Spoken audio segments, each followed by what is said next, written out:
السلام علیکم ورحمۃ اللہ وبرکاتہ نحمدہ ونصلی علی رسولہ الکریم اما بعد فاعوذ باللہ من الشیطان الرجیم بسم اللہ الرحمن الرحیم رب اشرح لی صدری ویسر لی امری واحلل عقدۃ من لسانی یفقہوا قولی ربنا زدنا علما ربنا زدنا علما ربنا زدنا علما۔ بفضلہ تعالی دورہ قرآن کے سفر میں آج 25ویں پارے کا آغاز کرتے ہیں۔ اعوذ باللہ من الشیطان الرجیم،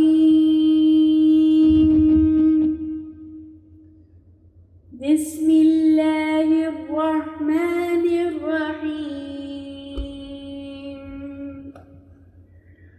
الیہ یرد علم الساعة وما تخرج من ثمرات من أكمامها وما تحمل من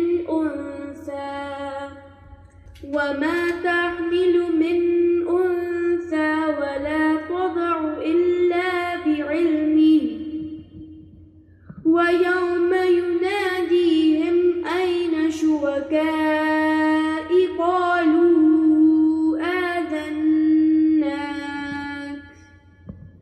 ما منا من شهيد وضل عنهم ما كانوا يدعون من قبل وظنوا ما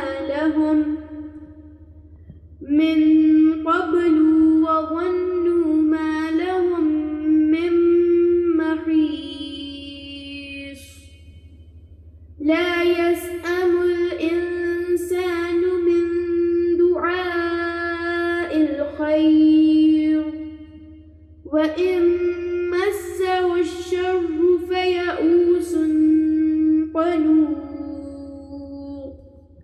بسم اللہ الرحمن الرحیم۔ سورہ حامیم سجدہ آیت نمبر 47۔ الیہ یرد علم الساعة، اسی کی طرف لوٹتا ہے قیامت کا علم، یعنی جو بھی کوئی سوال کرے قیامت کے بارے میں تو جواب یہی آتا ہے کہ کسی کو نہیں معلوم، یعنی قیامت کب آئے گی اس کا مکمل علم صرف اللہ تعالیٰ کو ہے۔ اللہ نے اس کے آنے کے آثار، اس کی کچھ نشانیاں بیان کی قرآن میں اور کچھ احادیث کے حوالے سے ہمیں پتہ چلتا ہے، لیکن کوئی بھی قیامت کے آنے کا علم نہیں رکھتا اور نہ ہی کوئی کسی کی موت کے بارے میں پیشن گوئی کر سکتا ہے۔ وَمَا تَخْرُجُ مِن ثَمَرَاتٍ مِّنْ أَكْمَامِهَا وَمَا تَحْمِلُ مِنْ أُنثَىٰ وَلَا تَدْعُ إِلَّا بِعِلْمِهِ، اور نہیں نکلتے کوئی پھل اپنے غلافوں سے، اور نہ کسی مادہ کو حمل ہوتا ہے، اور نہ ہی وہ اس کو پیدا کرتی ہے مگر اسی کے علم سے۔ یعنی کسی بھی پھل کو جب تک وہ اپنے ایک ملفوف میں ہوتا ہے، اپنے غلاف میں ہوتا ہے، وہ پھوٹ کر باہر نکلے گا، کونپل کیسے پھوٹے گی، یہ سب معاملہ اللہ کے پاس ہے۔ اسی طرح انسان ہوں یا حیوانات یا حشرات الارض، کس مادہ نے کب حمل اٹھایا، کس کو وہ حمل میں کیا لیے ہوئے ہے، وہ اس کو کب پیدا کرے گی، وہ جگہ کیا ہوگی، یہ کوئی نہیں جانتا، مگر یہ سب کچھ اللہ کا علم احاطہ کیے ہوئے ہے۔ یعنی یہ آیت ہمیں یہ سوچنے پر مجبور کرتی ہے کہ دنیا خواہ کتنی ہی ترقی کر لے، جو علم اللہ کو ہے وہ کسی کو نہیں ہو سکتا۔ ہاں، جتنے بھی علم اس زمین پر موجود ہیں وہ اللہ ہی کی طرف سے ودیت کیے گئے ہیں۔ اللہ ہی منتخب کرتا ہے کہ کون سی چیز کس پر الہام کی جائے گی۔ یہ جگ ہر تھوڑے دن کے بعد کسی نہ کسی چیز کا ایجاد ہو جانا، انسان کا ترقی کی ایک اور منزل کو چڑھ جانا، یہ سب اللہ کے اذن سے ہوتا ہے۔ یہ خیالات یوں ہی نہیں آ جاتے، انسان کے دماغ میں اتنی استطاعت ہی نہیں۔ اللہ جس سے جو چیز ایجاد کروانا چاہتا ہے وہ اس کو الہام کرتے ہیں۔ اللہ فرماتے ہیں وَيَوْمَ يُنَادِيهِمْ أَيْنَ شُرَكَائِي، اور جس دن وہ ان کو پکارے گا کہ کہاں ہیں میرے وہ شریک۔ قیامت کے دن جب سب اکٹھے ہوں گے تو اللہ کہیں گے کہ مجھے چھوڑ کر تم جن جن کو خدا مانتے تھے اور سمجھتے تھے کہ وہ تمہارے سفارشی ہیں یا تمہاری مشکلوں کو دور کرنے والے ہیں، تو قیامت سے زیادہ مشکل دن کون سا ہوگا؟ اللہ کہیں گے اب پکارو، اب ان کو بلاؤ۔ اللہ کو چھوڑ کر ان کو اہمیت دی تو اب کہاں ہیں؟ تم مشکل کا شکار ہو۔ قالوا آذنک ما منا من شہید، وہ کہیں گے ہم نے تو آپ سے عرض کر دیا ہے کہ ہم میں سے کوئی بھی اس کی گواہی دینے والا نہیں، یعنی کہ ہم جان گئے ہیں کہ اب ہمیں ان سے ملنے کی کوئی امید نہیں، ہمیں کوئی سہارا نہیں، اللہ اب تو ہی ہمارا سہارا ہے۔ وہ خود بھی انکار کر دیں گے ان الہوں کا، وہ سب گم ہو جائیں گے ان سے جنہیں وہ پکارا کرتے تھے اس سے پہلے۔ وَظَنُّوا مَا لَهُم مِّن مَّحِيصٍ، اور وہ یقین کر لیں گے اب کوئی ان کے لیے جائے فرار نہیں، انہیں مکمل یقین آ جائے گا کہ اب ہم اگر بھاگیں تو بھاگنے کا بھی کوئی رستہ نہیں ہے، کیونکہ دنیا میں تو ایسا ہوتا ہے کہ کسی نے جرم کیا، موقع دیکھا، فرار ہو گئے، جو خود فرار نہیں ہوتے چند پیسے لے کے لوگ فرار کروا دیتے ہیں، تو وہاں ایسا کوئی سین ان کو نظر نہیں آئے گا۔ وہ جان جائیں گے کہ بھاگنا بھی چاہیں تو نہیں بھاگ سکتے۔ لا یسأم الانسان من دعاء الخیر، انسان بھلائی مانگنے سے نہیں تھکتا۔ انسان جب بھی ہاتھ اٹھاتا ہے اللہ رب العزت کے لیے تو کیا ہوتا ہے کہ جو بھی کوئی اس کو مشکلیں ہیں، پریشانی ہیں، وہ مانگتا ہے اور دنیا کی خیر سب سے زیادہ مانگتا ہے۔ ہم میں سے اکثریت کی دعا کا جو زیادہ حصہ ہے وہ دنیاوی خواہشات کے ہی پورا کرنے کے لیے ہوتا ہے۔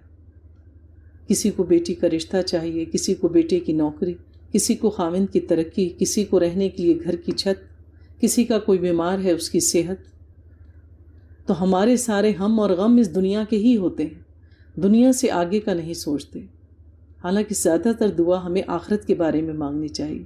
دنیا کی زندگی تو جو اللہ نے لکھ دی ہیں نعمتیں وہ تو مل کر ہی رہیں گی، اسے کوئی نہیں روک سکتا ہم تک پہنچنے سے۔ اور پھر اگر اللہ نے اس دنیا کی زندگی میں ہمارے لیے سختی رکھی ہے تو وہ سختی کے دن بھی آخر کٹ ہی جائیں گے نا۔ کون سا ایسا دن ہے، کتنا ہی بھاری دن ہو، کتنا ہی شدید دن ہو، دن تو ختم ہو ہی جاتا ہے، دن کے 24 گھنٹے پورے ختم ہو ہی جاتے ہیں، پھر ایک نیا دن شروع ہو جاتا ہے۔ تو انسان جو ہے دنیا کی کتنی ہی اس کو نعمتیں مل جائیں وہ مزید مانگنے سے نہیں تھکتا، اور اگر کہیں اسے کوئی تکلیف پہنچ جائے تو بالکل مایوس اور دل شکستہ ہو جاتا ہے، اور پھر اتنا کم ہمت ہے انسان کہ نعمتیں جتنی بھی ملتی رہیں اور مانگتا رہے گا، لیکن ایک کوئی غم پڑ جائے، ایک کوئی مشکل آ جائے، اللہ کوئی آزمائش ڈال دے تو کیا ہوتا ہے، ساری مصیبتیں میری جان کے لیے رہ گئیں۔ اللہ کو بھی بس ہم ہی نظر آتے ہیں۔ ایسے فکرے بولتے ہوئے سنا ہوگا نا آپ نے کئی لوگوں کو، اور بعض اوقات تو ہمارے اپنے ہی منہ سے نکل جاتا ہے۔ تو اللہ تعالیٰ فرماتے ہیں اور اگر اسے ہم اپنی رحمت کا مزہ چکھا دیں اور اس کے بعد اسے کوئی تکلیف پہنچے تو وہ ضرور کہے گا ہاں یہ تو میرا حق ہے۔ اب اگر کوئی مشکل آئی اور اس کے بعد جو ہے اللہ تعالیٰ نے حالات پھیر دیے، وہ پھر سے اچھے سے حالات میں آ گیا، تو پھر وہ کیا کرتا ہے کہ ٹھیک ہے میں نے تو کوشش ہی اتنی کی، میں نے اس مسئلے کو حل کرنے کے لیے اتنی تدبیریں کی، فلاں فلاں نے میری مدد کی، تو پھر ظاہر ہے کہ میں اپنی محنت سے، اپنی کوشش سے ہی باہر نکل آیا۔ پھر وہ اللہ کا شکر ادا کرنا بھول جاتا ہے، جبکہ ہمیں نبی پاک صلی اللہ علیہ وآلہ وسلم کی سنت سے کیا پتہ چلتا ہے کہ آپ کو کوئی مشکل درپیش آتی، آپ فوراً جانماز بچھاتے، آپ فوراً اللہ کی طرف رخ کرتے، صلاۃ الحاجات پڑھتے۔ اسی طرح اگر آپ کو کسی جنگ میں کامیابی ہوتی، آپ کو اللہ کی طرف سے کوئی خوشخبری ملتی، فوراً آپ اللہ کا رخ کرتے، سجدہ شکر بجا لاتے۔ تو مومن کے تو سارے معاملات میں ہی خیر ہے۔ اگر اس پر کوئی مشکل آئے اور وہ استغفار کرے، اللہ سے مدد مانگے، اللہ کی طرف رجوع کرے، تب بھی اس کو نیکی ملی، اور اگر اس کو اللہ کی نعمت ملے، اس پر وہ اللہ کا شکر ادا کرے، تو بھی اس کو اللہ کی طرف سے نیکی ملی۔ تو مومن تو ان دو کیفیتوں میں ہی رہنا چاہیے کہ یا تو وہ آزمایا جا رہا ہے یا وہ عطا کیا جا رہا ہے، تو یا تو وہ صبر کرنے والوں میں ہو جائے گا یا وہ شکر کرنے والوں میں ہو جائے گا، اور دونوں بہترین صفات ہیں مومنین کی۔ تو اللہ تعالیٰ سے جزا و فضا کیسی؟ ایک چیز میں آپ کو ضرور نصیحت کروں گی، ہمیں بھی سمجھتے سمجھتے سمجھ میں آئی کہ تکالیف دینے کے لیے بھی اللہ تعالیٰ چنتا ہے۔ تکلیف کا آنا بھی اللہ تعالیٰ کی رحمت کی ایک نشانی ہے، اور یہ اس بات کی گارنٹی ہے کہ اللہ ہمیں بھولا نہیں۔ اللہ یاد کرتا ہے تو تکلیف پہنچاتا ہے۔ تکلیف آنے پہ بھی الحمدللہ کہیں کہ اللہ تو نے مجھے یاد کیا، پر میں کمزور ہوں، اللہ مجھ پہ میری استطاعت سے زیادہ آزمائش نہ ڈالنا۔ یہ ہونا چاہیے ایک مومن کا رویہ، کیونکہ پریشانیاں کیا ہوتی ہیں، ہمیں اللہ کی طرف رجوع کرنے کی توفیق دیتی ہیں۔ ہمارا دل نرم ہوتا ہے اور ہم اللہ کو پہلے سے زیادہ یاد کرتے ہیں۔ پھر آپ دیکھیے کہ تمام نیکی کے معاملات ذرا بہتر ہو جاتے ہیں تکلیف کی صورت میں۔ پھر جو شخص پریشان ہوتا ہے اللہ اس کی دعا سنتا ہے، اور اس تکلیف کی حالت میں اس کے گناہ جھڑتے ہیں۔ تو کیا یہ برا ہے کہ اللہ تعالیٰ ہمیں یاد کرے، ہم کسی مشکل سے گزریں؟ بس اس ساری سچویشن کا فائدہ کب ہوتا ہے؟ جب ہم اللہ پہ توکل کریں اور اللہ کے سارے وعدوں پر یقین کریں کہ تکلیف اللہ ہی کی طرف سے آئی ہے، اور ایک وقت مقررہ پر یہ چلی جائے گی۔ ہمیشہ کے لیے کوئی بھی تکلیف نہیں ہوتی۔ دینے والا وہ ہے، ٹالنے والا بھی وہی ہے۔ میں نے کوشش کرنی ہے اور اللہ سے مدد مانگتے رہنی اور صبر کرنا ہے۔ ان اللہ مع الصابرین۔ وما اظن الساعۃ قائمۃ، اور میں نہیں سمجھتا کہ یہ قیامت وغیرہ کوئی قائم ہونے والی چیز ہے۔ تو کچھ لوگوں کو یقین ہی نہیں ہوتا کہ موت بھی آئے گی اور قیامت کا دن بھی آئے گا، اور اگر مجھے لوٹا ہی دیا گیا میرے رب کی طرف، اگر چلے ہی گئے اللہ کے پاس کسی طریقے سے، ان لی عندہ للحسنی، یقیناً میرے لیے اس کے پاس بہتری ہی ہوگی، کہ وی آر پیمپرڈ پیپل۔ اللہ تعالیٰ نے دنیا میں ہمیں بہت کچھ دیا ہوا ہے، اللہ خوش ہے تو دے رہا ہے نا، تو لہٰذا اگر اس دنیا سے ہم چلے بھی گئے، موت آ ہی گئی، مان لیا، تو پھر اللہ وہاں پہ بھی ہمارے ساتھ اچھا معاملہ کرے گا۔ یہ کن لوگوں کا گمان ہوتا ہے؟ جو آخرت سے بے خبر ہوتے ہیں اور انتہائی فخر والی اور تکبر کی زندگی گزارتے ہیں۔ تب ہم پوری طرح سے جتلا دیں گے ان کافروں کو جو کچھ بھی اعمال انہوں نے کیے ہوں گے، اور انہیں ہم لازماً چکھائیں گے بہت ہی گاڑے عذاب کا مزہ۔ اور جب ہم انسان پر نعمتوں کی بارش کر دیتے ہیں تو وہ رخ پھیر لیتا ہے اپنا پہلو بدل کر، یعنی جس تکلیف میں انسان گزرتا ہے تو اس کو اللہ کے سوا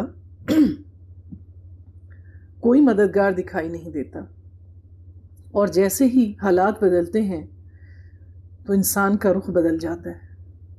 یہ صرف لوگوں سے نہیں بدلتا، اللہ کی طرف بھی بدل جاتا ہے۔ بہت سے لوگ ہیں جو دنیاوی سٹیٹس بدل جانے پر اپنے قریبی عزیزوں رشتہ داروں کو بھی پہچاننے سے انکار کر دیتے ہیں، اور یہ رویہ صرف انسانوں کے ساتھ نہیں ہوتا، وہ اپنے رب کو بھی بھلا دیتے ہیں۔ تو جو رب کو بھلا دے گا وہ انسانوں کو کیوں نہیں بھلائے گا؟ تو اللہ تعالیٰ فرماتے ہیں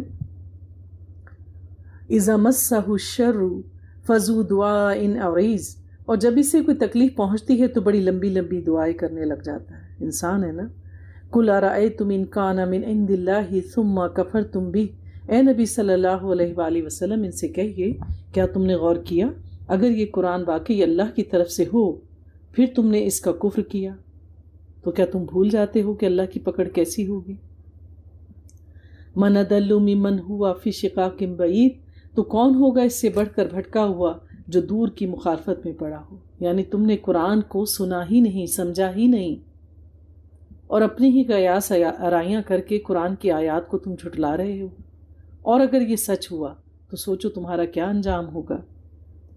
سانوریہم آیاتنا فی الآفاق وفی انفسہم، ان قریب ہم انہیں دکھائیں گے اپنی نشانیاں آفاق میں بھی اور ان کی اپنی جانوں کے اندر بھی۔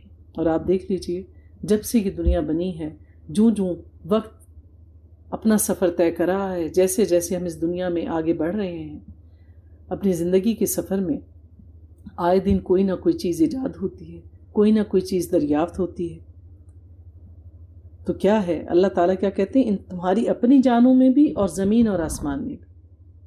ہمیں اپنی ذات کے متعلق کتنی باتیں پتہ چلتی ہیں۔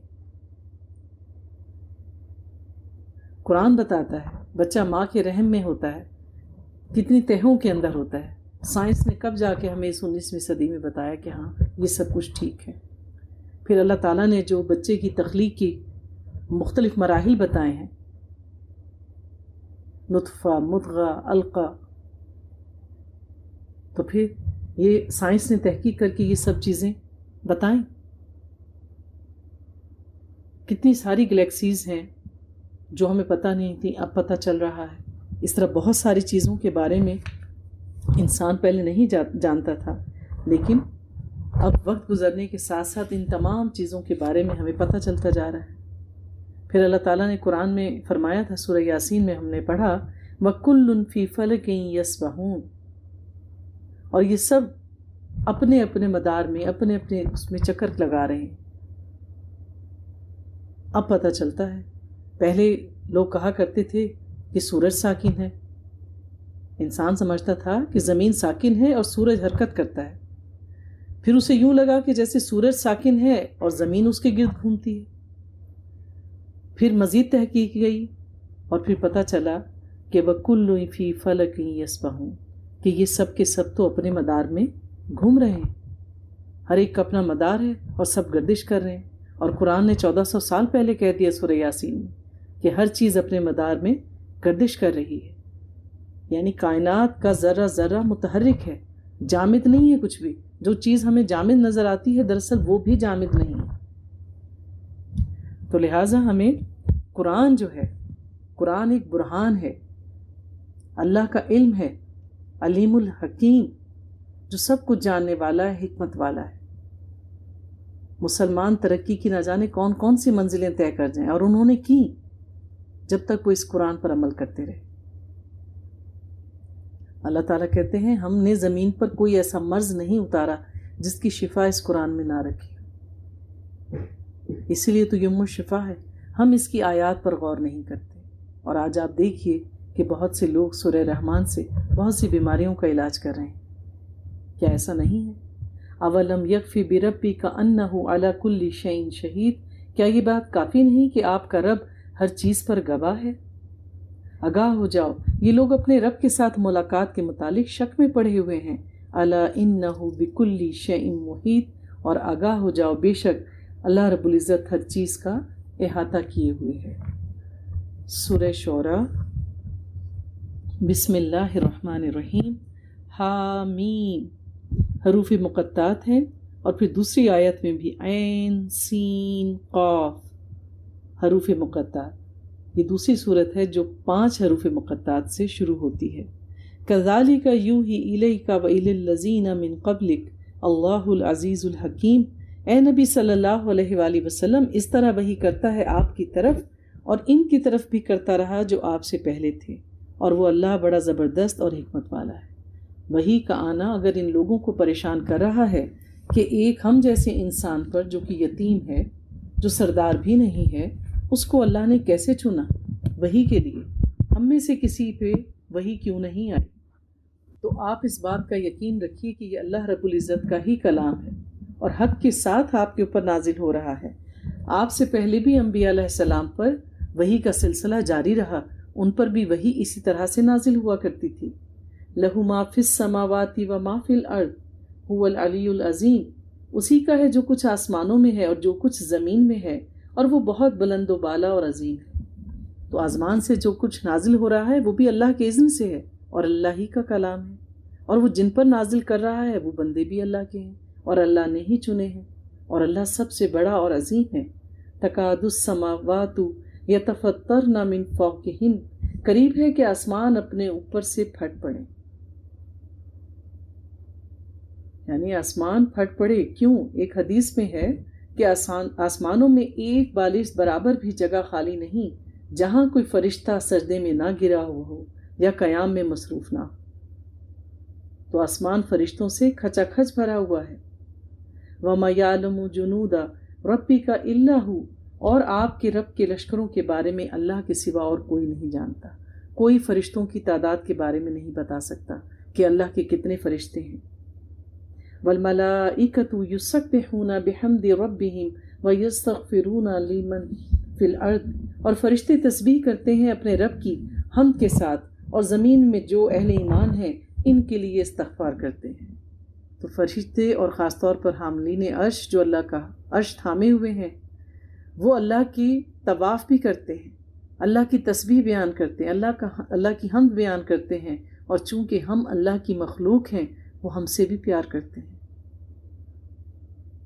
وہ اللہ کی مخلوق کے لیے استغفار کرتے رہتے ہیں، اللہ سے دعا کرتے رہتے ہیں کہ اللہ تعالیٰ تو ان بندوں کو بخش دینا، اور وہ جنت جو تو نے ان کے لیے بنائی ہے تو اس میں ان کو داخل کر دینا۔ وہ ہم سے پیار کرتے ہیں۔ الا ان اللہ هو الغفور الرحیم، آگاہ ہو جاؤ یقیناً اللہ ہی بخشنے والا اور رحم کرنے والا ہے۔ بے شک اللہ تعالیٰ نے سفارش کا حق دیا، لیکن بخشش ہمیں کس سے ملے گی؟ اللہ تعالیٰ کی رحمت سے۔ اللہ کے ہاتھوں سے بنائی ہوئی جنت میں کوئی داخل نہیں ہو سکتا، کوئی بھی نہیں۔ جو بھی داخل ہوگا اللہ کے فضل سے داخل ہوگا، اللہ کی رحمت سے داخل ہوگا۔ ہمارا کوئی عمل اس قابل نہیں کہ ہم اللہ کی جنت میں داخل ہو جائیں۔ تو ہمیشہ اللہ تعالیٰ سے اس کی رحمت اور اس کا فضل مانگے۔ فضل کیا ہوتا ہے؟ جو حق سے زیادہ ہو۔ اللہ نے جو کچھ ہماری تقدیر میں لکھا وہ تو ہمارا مقدر کر دیا، وہ تو اللہ نے دینا ہی دینا ہے، خواہ ہم اللہ کی تسبیح کریں نہ کریں، ہم ایک اللہ کو مانیں یا نہ مانیں، اس کے ساتھ شریک ٹھہرائیں، تب بھی اللہ وہ دے گا، کیونکہ اللہ اپنے وعدے کا پکا ہے۔ اس نے تقدیریں لکھ دیں اور صحیفے سکھا دیے گئے، قلم اٹھا لیے گئے، وہ اپنے لکھے سے پھرنے والا نہیں، وہ تو ہمیں ملے گا۔ ہمارے پیدا ہونے سے پہلے تقدیریں لکھ دی گئی۔ ہاں، فضل مانگو اللہ کا، رحمت مانگو اللہ کی۔ فضل کیا ہے؟ جو حق سے زیادہ ہو، جو لکھ دیا وہ تو حق بن گیا، اس سے زیادہ ہم نے کیا مانگنا ہے؟ اللہ کا فضل، کہ اللہ تو اپنے خاص فضل میں سے دے۔ وَمَا اخْتَلَفْتُمْ فِيهِ مِنْ شَيْءٍ فَحُكْمُهُ إِلَى اللَّهِ، اور جس بات میں بھی تم اختلاف کرو تو اس کا فیصلہ اللہ ہی کی طرف ہے۔ تو لوگوں سے جھگڑنا نہیں ہے، انہیں قائل کرنے کے لیے ان سے بہت زیادہ بحث نہیں کرنی، دلیل آپ کے پاس ہے اس سے آپ بات واضح کر دیں، پھر بھی نہ مانیں تو پھر اللہ کی طرف پھیر دیں کہ اللہ اور اس کے رسول بہتر جانتے ہیں۔ اللہ کی کتاب موجود ہے، احادیث کی کتب موجود ہے، نبی کی سیرت، نبی کی سنت موجود ہے، آپ جائیں رجوع کریں، بحث نہیں کرنی زیادہ۔ ذالکم اللہ ربی علیہ توکلت والیہ انیب، وہ ہے میرا رب، اسی پر میں نے توکل کیا اور اسی کی طرف میں رجوع کرتا ہوں۔ تو ہر حال میں ہم نے کس کی طرف رجوع کرنا ہے؟ اللہ رب العزت کی طرف۔ آیت نمبر 13، شرع لکم من الدین ما وصی بہ نوحا، اے مسلمانوں، اللہ نے تمہیں دین میں وہی کچھ مقرر کیا جس کی وصیت اس نے نوح کو کی تھی۔ نوح وہ پہلے نبی تھے جن کو شریعت دی گئی، کیونکہ اس سے پہلے دنیا میں شرک نہیں تھا، سب لوگ توحید میں تھے۔ شرک کا آغاز نوح علیہ السلام کے دور میں ہوا۔ تو اللہ تعالیٰ کہتے ہیں، ہم سے مخاطب ہیں اللہ تعالیٰ اس آیت میں، کہ جو وصیت آپ کو کی گئی ہے، جو شریعت دی گئی ہے، جو اللہ تعالیٰ نے احکامات دیے ہیں، ہمارے فرائض ہمارے لیے سونپے ہیں، وہ سب ہم نے نوح کے لیے بھی کیے تھے۔ قوم نوح پہ بھی اللہ تعالیٰ نے اسی طرح کے احکامات بھیجے تھے۔ ہاں، طریقہ عبادات کا مختلف تھا، نماز، روزہ، زکوٰۃ، حج ہر شریعت میں موجود رہیں، ادائیگی کے طریقے مختلف ہو سکتے ہیں۔ اور جس کی وحی ہم نے اے محمد صلی اللہ علیہ وآلہ وسلم آپ کی طرف کی ہے، اور جس کی وصیت ہم نے کی تھی ابراہیم کو، موسیٰ کو اور عیسیٰ کو، تو یہ سب کچھ ہم نے ان سب کو بھی کہا تھا، اور وہی شریعت آپ کی بھی ہے۔ ان اقیم الدین، کہ قائم کرو دین کو۔ دین کا قائم کرنا کیا ہوتا ہے؟ ایک ہے ہم فرد واحد الگ الگ ہم جو اپنے فرائض ادا کرتے ہیں، ایک ہے کہ معاشرے کو دین کے اصولوں پر چلانا، تو دین اس وقت تک قائم نہیں ہو سکتا۔ ایک ہے ذاتی طور پر جو ہم نے اپنے اوپر احکامات لاگو کرنے جو اللہ نے ہمیں کہے، سچ بولو، حق نہ مارو، نماز پڑھو، زکوٰۃ ادا کرو، استطاعت ہے تو حج ادا کریں۔ تو جتنے بھی فرائض ایک فرض واحد پر ہیں ان کا ادا کرنا، اور معاشرتی طور پہ اللہ تعالیٰ نے ہمیں جو اصول بتا دیے اس کے مطابق ایک معاشرے کی بنیاد رکھنا، تب اللہ کا دین قائم ہوتا ہے۔ کہ آپ تو دین پر عمل کر رہے ہیں، لیکن جو ملکی قوانین ہیں وہ اسلامی احکامات کے بالکل خلاف ہیں، تو پھر کیسے قائم ہوگا دین؟ آپ کو تم ایک ملک میں اگر رہ رہے ہیں تو کیا آپ اس کے اصولوں کو توڑیں گے، اس کے قوانین کو توڑیں گے؟ ایسا تو نہیں ہو سکتا نا۔ اگر آپ نے ایک ملک میں، ایک علاقے میں امن و امان قائم رکھنا ہے تو جو اس ملک کے قوانین ہیں اس کی بھی پاسداری کرنا ضروری ہوتی ہے۔ اب اگر جس طرح فرانس میں ہے کہ وہاں کوئی حجاب کے ساتھ نہیں رہ سکتا نا. اب اگر کوئی شرعی حدود کی پابندی کرتا ہے تو ایسی خاتون وہاں پہ کیسے رہ سکتی ہیں؟ تو دین اسلام قائم ہوتا ہے جب اس معاشرے میں بھی دین کے اصول اور قوانین لاگو ہوں. ولا تتفرقوا فیہ، اور اس میں تفرقہ نہ ڈالو. اللہ کے دین میں فرقہ بندی نہ کرو. اللہ کا دین تو بڑا صاف اور سیدھا ہے، اس میں ٹیڑھ نہ نکالو، اپنی مرضی کے معنی نہ نکالو اللہ کی آیات میں سے. کابروا علی المشرکین ما تدعوہم الیہ، اے نبی بہت بھاری ہے مشرکین پر یہ بات جس کی طرف آپ ان کو بلا رہے ہیں.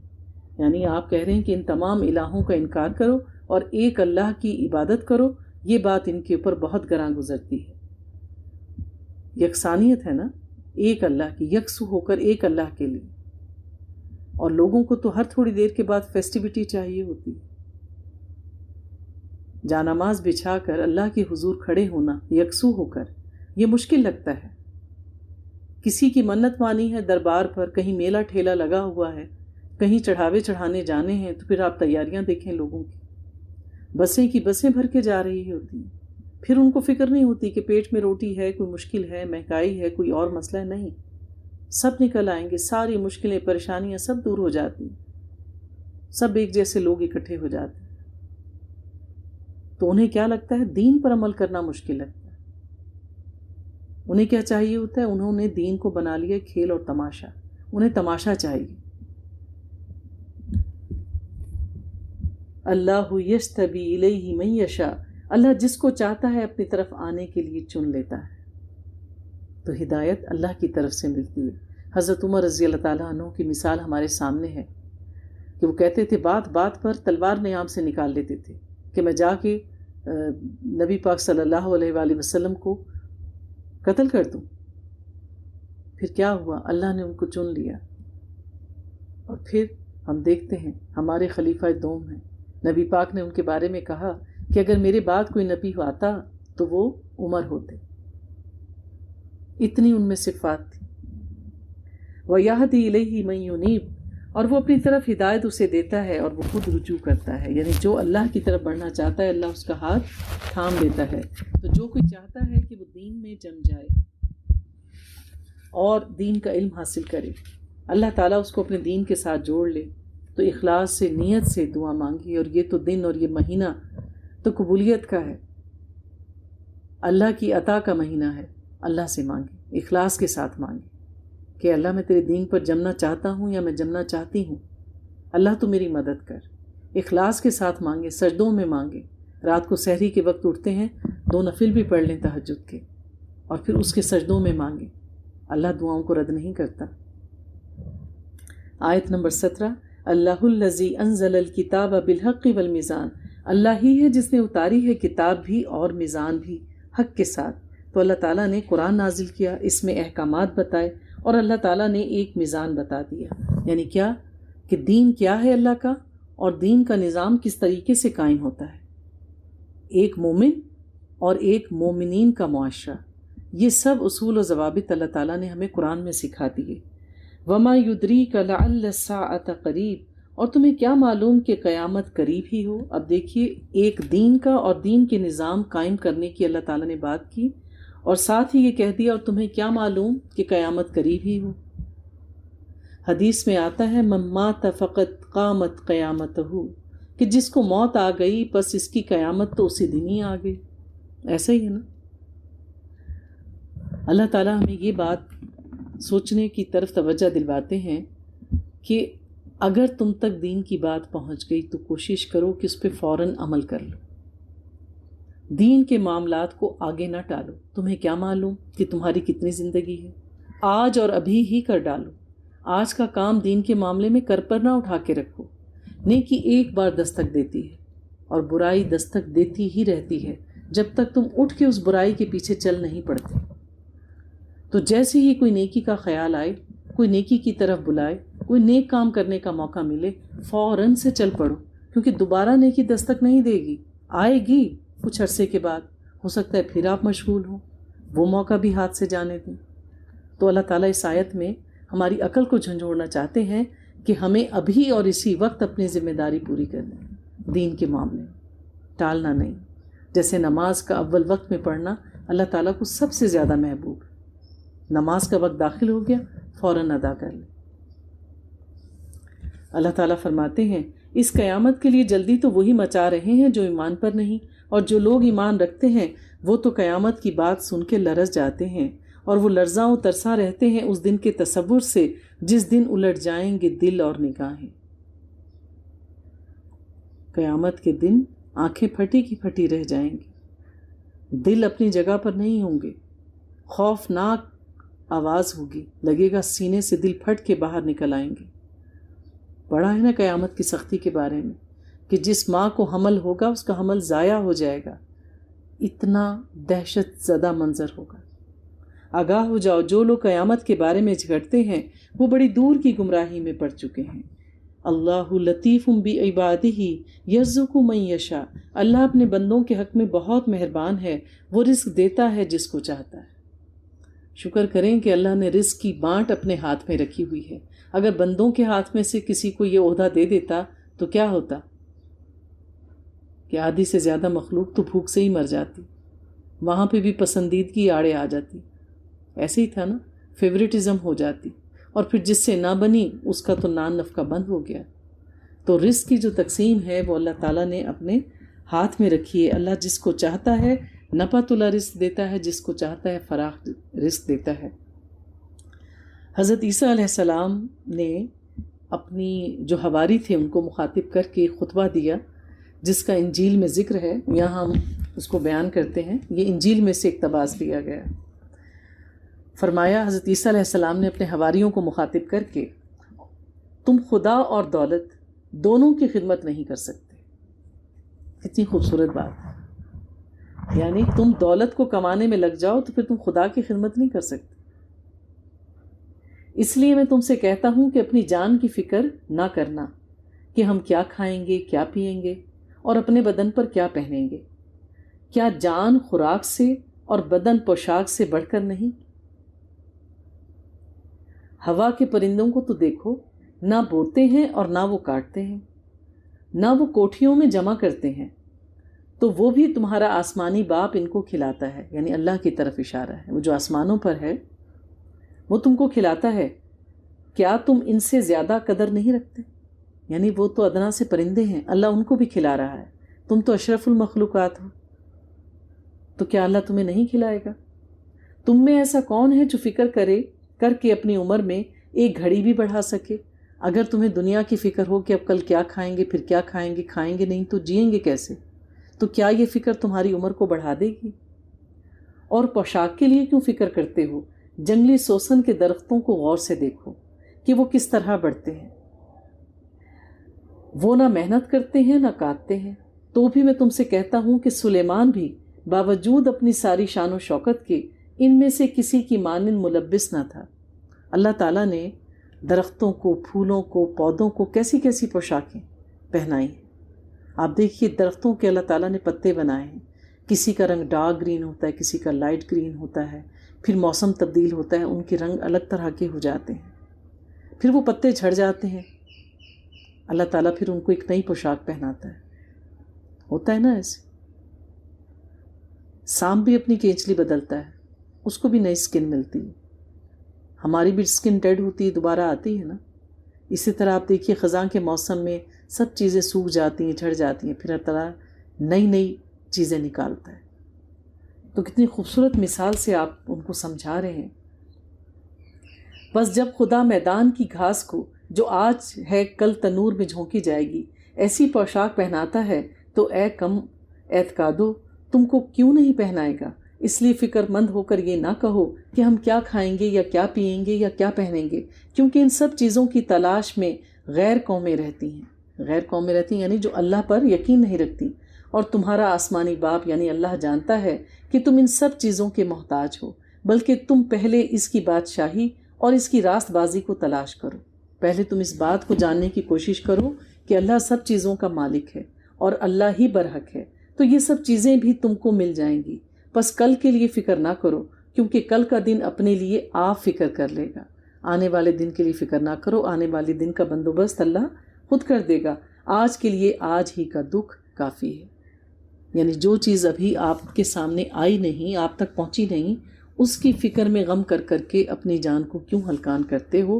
اس سے بہتر ہے کہ تم اپنے رب کو پہچانو اور حق تلاش کر لو کہ اللہ ہی رب العزت ہے، واحد۔ تو اللہ تعالیٰ پر ایمان رکھنا چاہیے کہ ہمارا رزق اللہ کے ہاتھ میں ہے، کوئی ہم سے نہیں لے سکتا، کوشش ضرور کرنی ہے، کیونکہ اللہ تعالیٰ کا وعدہ ہے وَمَن يَتَّقِ اللَّهَ يَجْعَل لَّهُ مَخْرَجًا وَيَرْزُقْهُ مِنْ حَيْثُ لَا يَحْتَسِبُ، کہ جو کوئی اللہ کا تقوی اختیار کرتا ہے تو اللہ تعالیٰ اس کے لیے مشکلات سے نکلنے کا رستہ بنا دیتے ہیں، اور اللہ تعالیٰ اس کو وہاں سے رزق عطا فرماتے ہیں جہاں سے اس کا گمان بھی نہیں ہوتا۔ وَهُوَ الْقَوِيُّ الْعَزِيزُ، اور وہی بہت قوی اور زبردست ہے۔ تو پھر اللہ تعالیٰ لوگوں کی مثال دیتے ہیں، تو جو شخص آخرت کی کھیتی کا طالب ہوتا ہے تو ہم اس کے لیے اس کی کھیتی میں اضافہ کر دیتے ہیں۔ یعنی جو شخص چاہے کہ کاش میں آخرت میں کامیاب ہو جاؤں، تو اللہ تعالیٰ اس کے لیے نیکی کے مواقع اس کے سامنے لا کے رکھ دیتے ہیں، اور یوں وہ شخص جو نیکی کا اور جنت کا حریص ہوتا ہے وہ نیکی کرتا جاتا ہے اور جنت کا حقدار پا جاتا ہے۔ اور جو کوئی دنیا کی کھیتی کا طالب بن جاتا ہے تو ہم اس کو اس میں سے کچھ دے دیتے ہیں اور آخرت میں اس کا کوئی حصہ نہیں رکھتے۔ اور بہترین دعا کیا ہے؟ ربنا آتنا فی الدنیا حسنہ وفی الآخرۃ حسنہ وقنا عذاب النار۔ یہ ہمارے نبی نے ہمیں دعا سکھائی کہ دنیا بھی بہترین اللہ ہی سے مانگو اور آخرت بھی بہترین اللہ ہی سے مانگو۔ اپنی دعاؤں کا سارا حصہ دنیا کی دعاؤں کے لیے نہ رکھیں، آخرت کی دعاؤں کا حصہ زیادہ رکھیں۔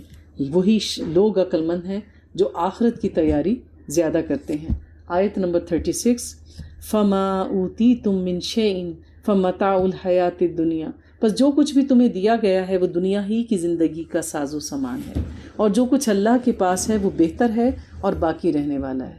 کیونکہ دنیا کی چیزیں کتنی ہی قیمتی، کتنی ہی مضبوط اور دلکش کیوں نہ ہوں، ایک خاص وقت کے بعد وہ بوسیدہ، پرانی، آؤٹ ڈیٹڈ ہو جاتی ہیں یا ٹوٹ جاتی ہیں۔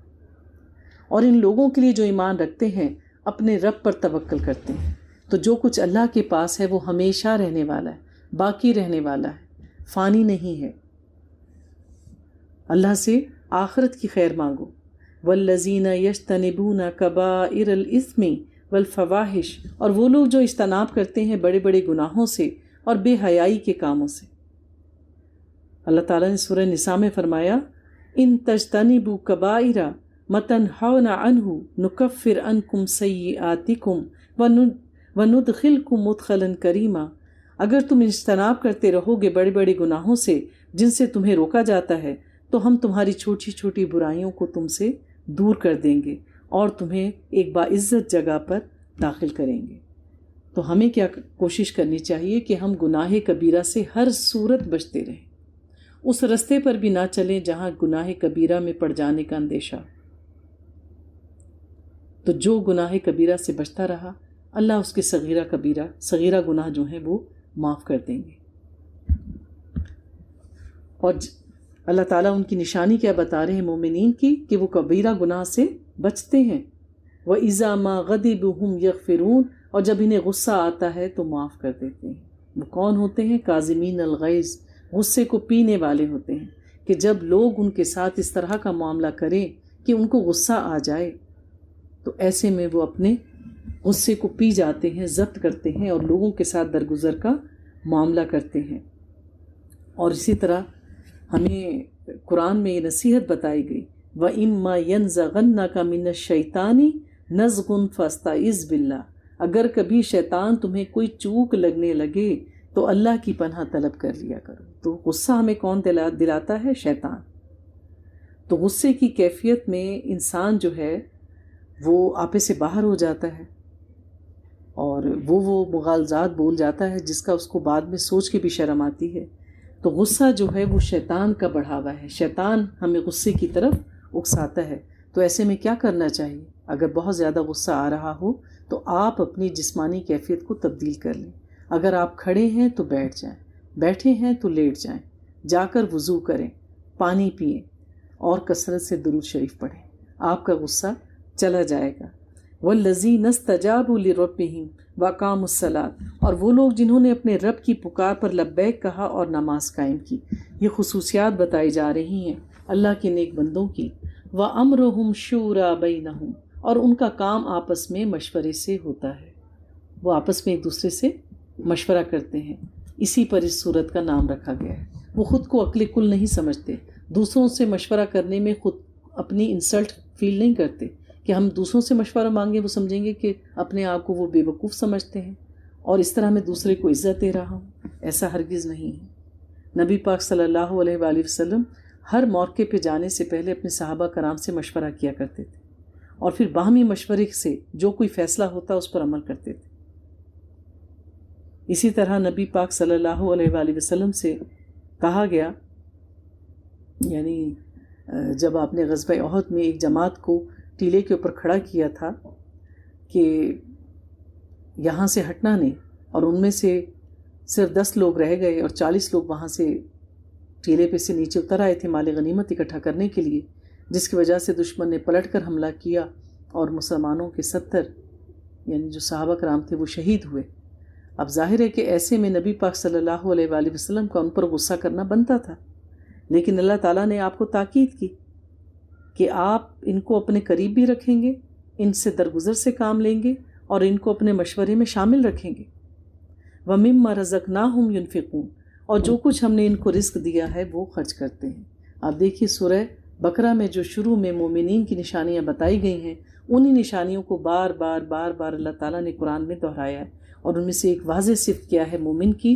پکا اور سچا مومن بخیل نہیں ہوتا، وہ صرف اپنی ذات کے لیے نہیں جیتا، اس کو ایک فلاحی معاشرہ چاہیے ہوتا ہے، اسے ایک پرسکون ماحول چاہیے ہوتا ہے، تو وہ اپنے مال میں سے دوسروں پر بھی خرچ کرتا ہے، اپنی ذات سے دوسروں کو راحت پہنچاتا ہے۔ آیت نمبر 44، وَمَن يُضْلِلِ اللَّهُ فَمَا لَهُ مِن وَلِيٍّ مِن بَعْدِهِ، اور جس کو اللہ نے ہی گمراہ کر دیا ہو تو اس کے بعد اس کے لیے کوئی مددگار نہیں۔ ہاں، جس سے اللہ تعالیٰ اپنی رحمت کی رسی ہٹا لے، اپنی رحمت کی نظر پھیر لے، تو دنیا کی کوئی طاقت بھی پھر اس کو ہدایت پر نہیں لا سکتی۔ اور تم دیکھو گے کہ ظالموں کو کہ جب وہ عذاب کو دیکھیں گے تو کہیں گے کیا واپس لوٹ جانے کا بھی کوئی رستہ ہے؟ تو جب قیامت کے دن یہ سارے کے سارے کفار، مشرکین، منافقین اکٹھے ہوں گے تو وہ ادھر ادھر نظریں بچا کر دیکھیں گے کہ ہے کوئی ایسی جگہ کہ ہم یہاں سے بھاگ جائیں۔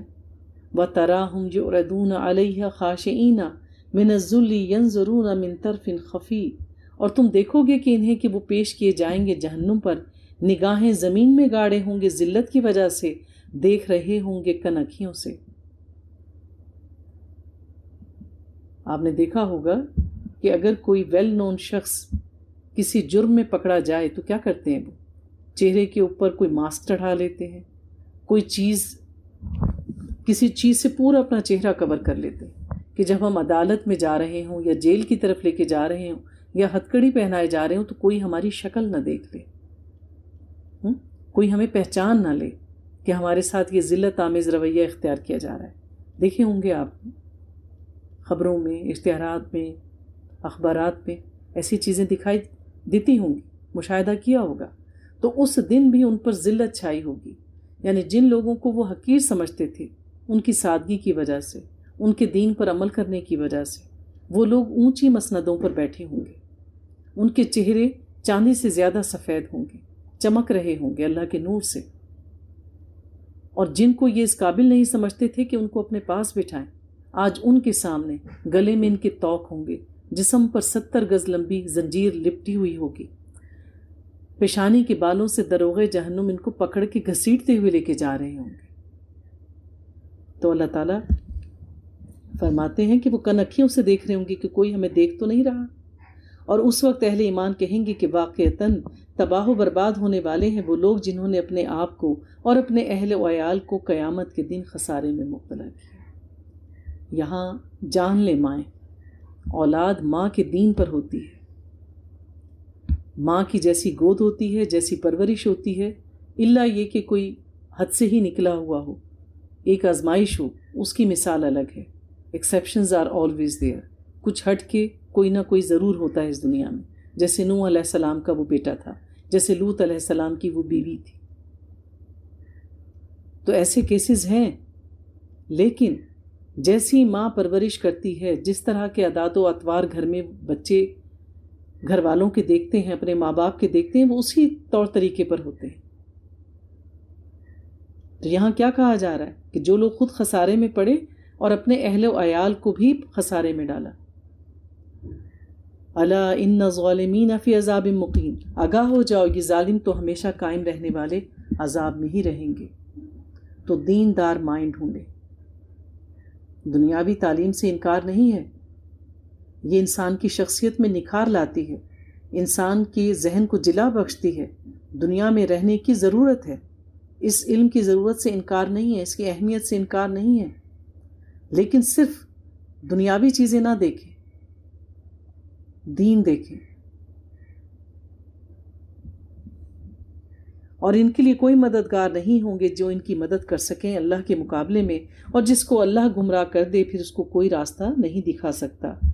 استجیبوا لربکم من قبل ان یأتی یوم لا مرد لہ من اللہ، اہل ایمان اپنے رب کی پکار پر لبیک کہو، اس سے پہلے کہ اللہ کے حکم سے وہ دن آ جائے جسے لوٹایا نہ جا سکے گا۔ اللہ رب العزت ہمیں نصیحت کر رہے ہیں کہ اس سے پہلے کہ نفخ میں سور پھونکا جائے پھر تمہارا ایمان لانا فائدہ نہیں دے گا۔ تو کیا ہے؟ اللہ کی پکار پر لبیک کہو، کہ جب تمہیں دین کی طرف بلایا جائے آ جاؤ، اپنا سر جھکا دو، اللہ کا حکم آپ تک پہنچ جائے تو سمینا واتانا کرو، نہیں ہوگی تمہارے لیے اس دن کوئی جائے پناہ، اور نہیں ہوگا تمہارے لیے کوئی اور موقع انکار کا۔ تو ابھی بھی وقت ہے، ابھی موت تمہارے قریب نہیں آئی، تو اللہ کی پکار پر لبیک کہو، اپنا آپ سرنڈر کر دو اللہ کے آگے کہ اللہ میں تیرا بندہ ہوں، جو تیرا حکم وہ میرا عمل، جہاں تو کہے گا رک جا میں رک جاؤں گا، جو تو کہے گا کر لو میں کر لوں گا، میں تیرا بندہ ہوں۔ وَمَا كَانَ لِبَشَرٍ أَن يُكَلِّمَهُ اللَّهُ، آیت نمبر 51۔ اور کسی بشر کا یہ مقام نہیں کہ اللہ اس سے کلام کرے۔ اللہ تو اللہ ہے، وہ ہر ایک سے کلام نہیں کرتا، الا وحیًا، سوائے وحی کے۔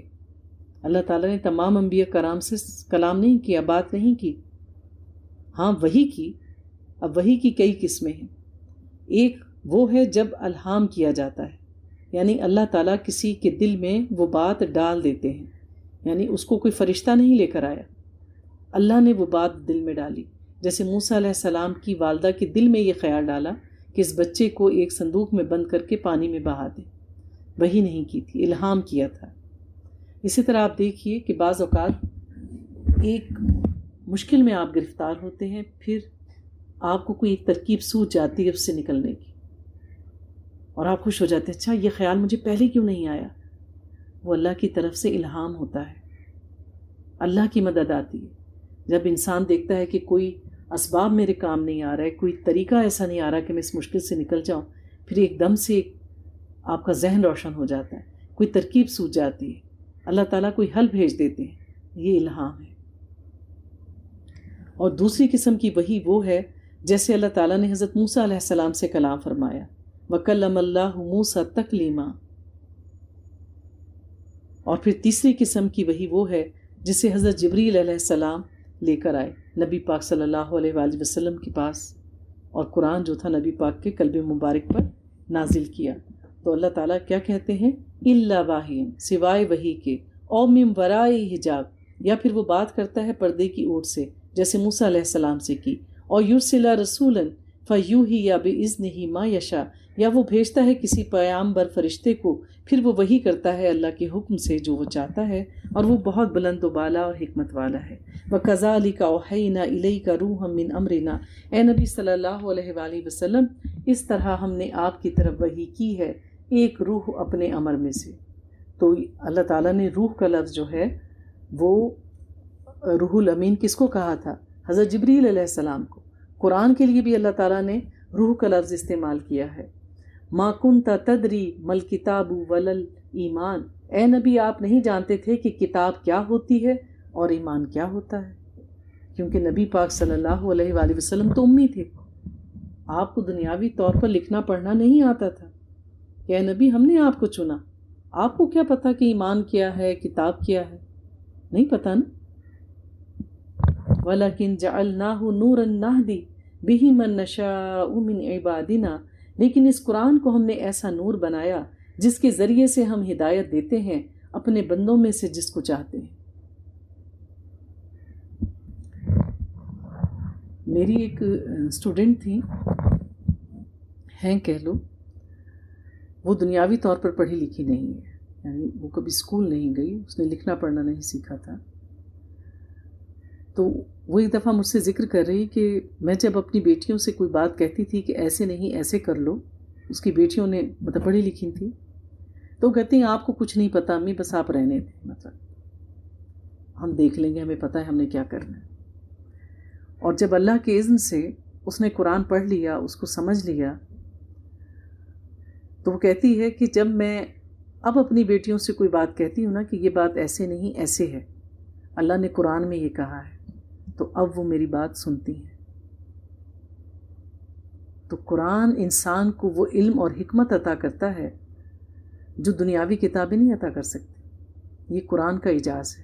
اور یہی اللہ تعالیٰ اس آیت میں ہمیں بتا رہے ہیں کہ نبی آپ تو نہیں پڑھے ہوئے تھے، آپ کو کیا پتہ کتاب کیا ہے، ایمان کیا ہے۔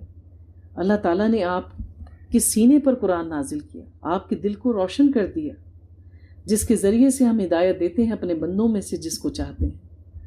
تو پھر کیا اللہ تعالیٰ نے ہر روح کو کس کے ساتھ پیدا کیا؟ توحید کے ساتھ۔ سب روحوں نے اقرار کیا کہ اللہ ہمارا رب ہے۔ پھر اب اگر روح توحید پر ہے اور پھر اللہ کی نور سینے پہ اتر رہا ہو تو پھر وہ کیا بن جاتا ہے؟ نورن علی نور۔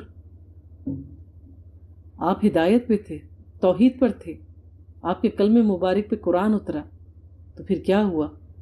آپ انبیاء کے سردار بن گئے، آپ لوگوں کے لیے ہدایت کا سرچشمہ بن گئے، رحمت للعالمین بن گئے، اور یقیناً سیدھے راستے کی طرف آپ ہدایت دیتے ہیں، اس راستے کی طرف جس کی ملکیت اور ہر شے میں ہے، آسمانوں پہ اور زمینوں پہ، اللہ کی طرف۔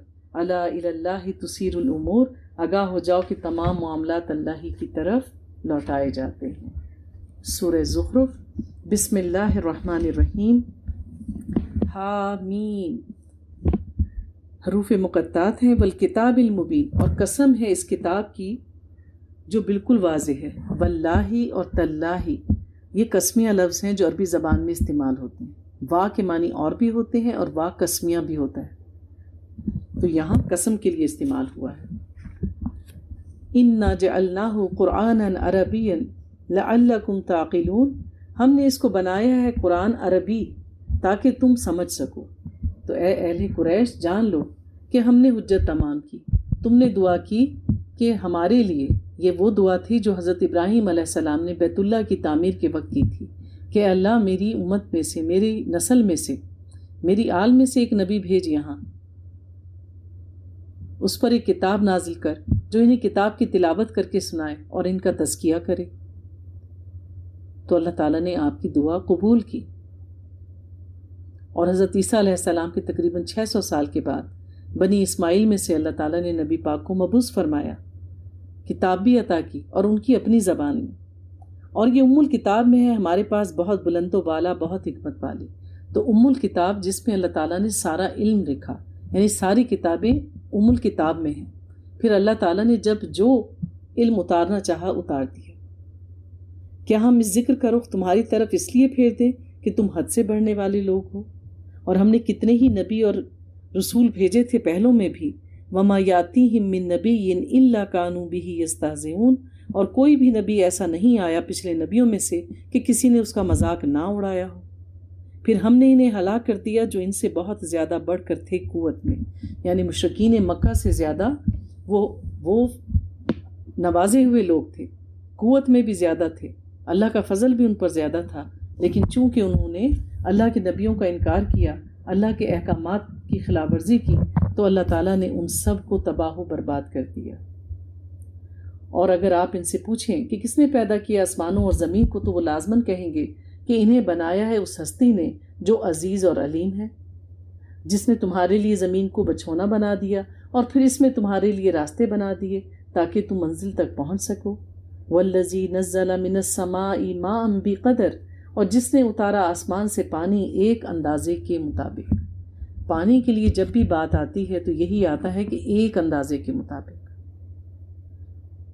اگر اللہ تعالیٰ ہماری ضرورت کے لیے سارا کا سارا پانی ایک ساتھ نازل کر دیتا تو اللہ کے لیے تو مشکل نہ تھا. اس اتنے سارے پانی کو ہم کہاں رکھتے؟ تو اللہ تعالیٰ کے فیصلے حکمت والے ہیں. ہر سال آپ دیکھیے مختلف ایریاز میں اولے بھی پڑتے ہیں، برف باری بھی ہوتی ہے، پھر سورج نکلتا ہے، برف پگھلتی ہے. کیا ساری کی ساری برف پگھل جاتی ہے؟ نہیں پگھلتی نا، وہ برف جمع ہوتی رہتی ہے، گلیشیئرز بن جاتے ہیں.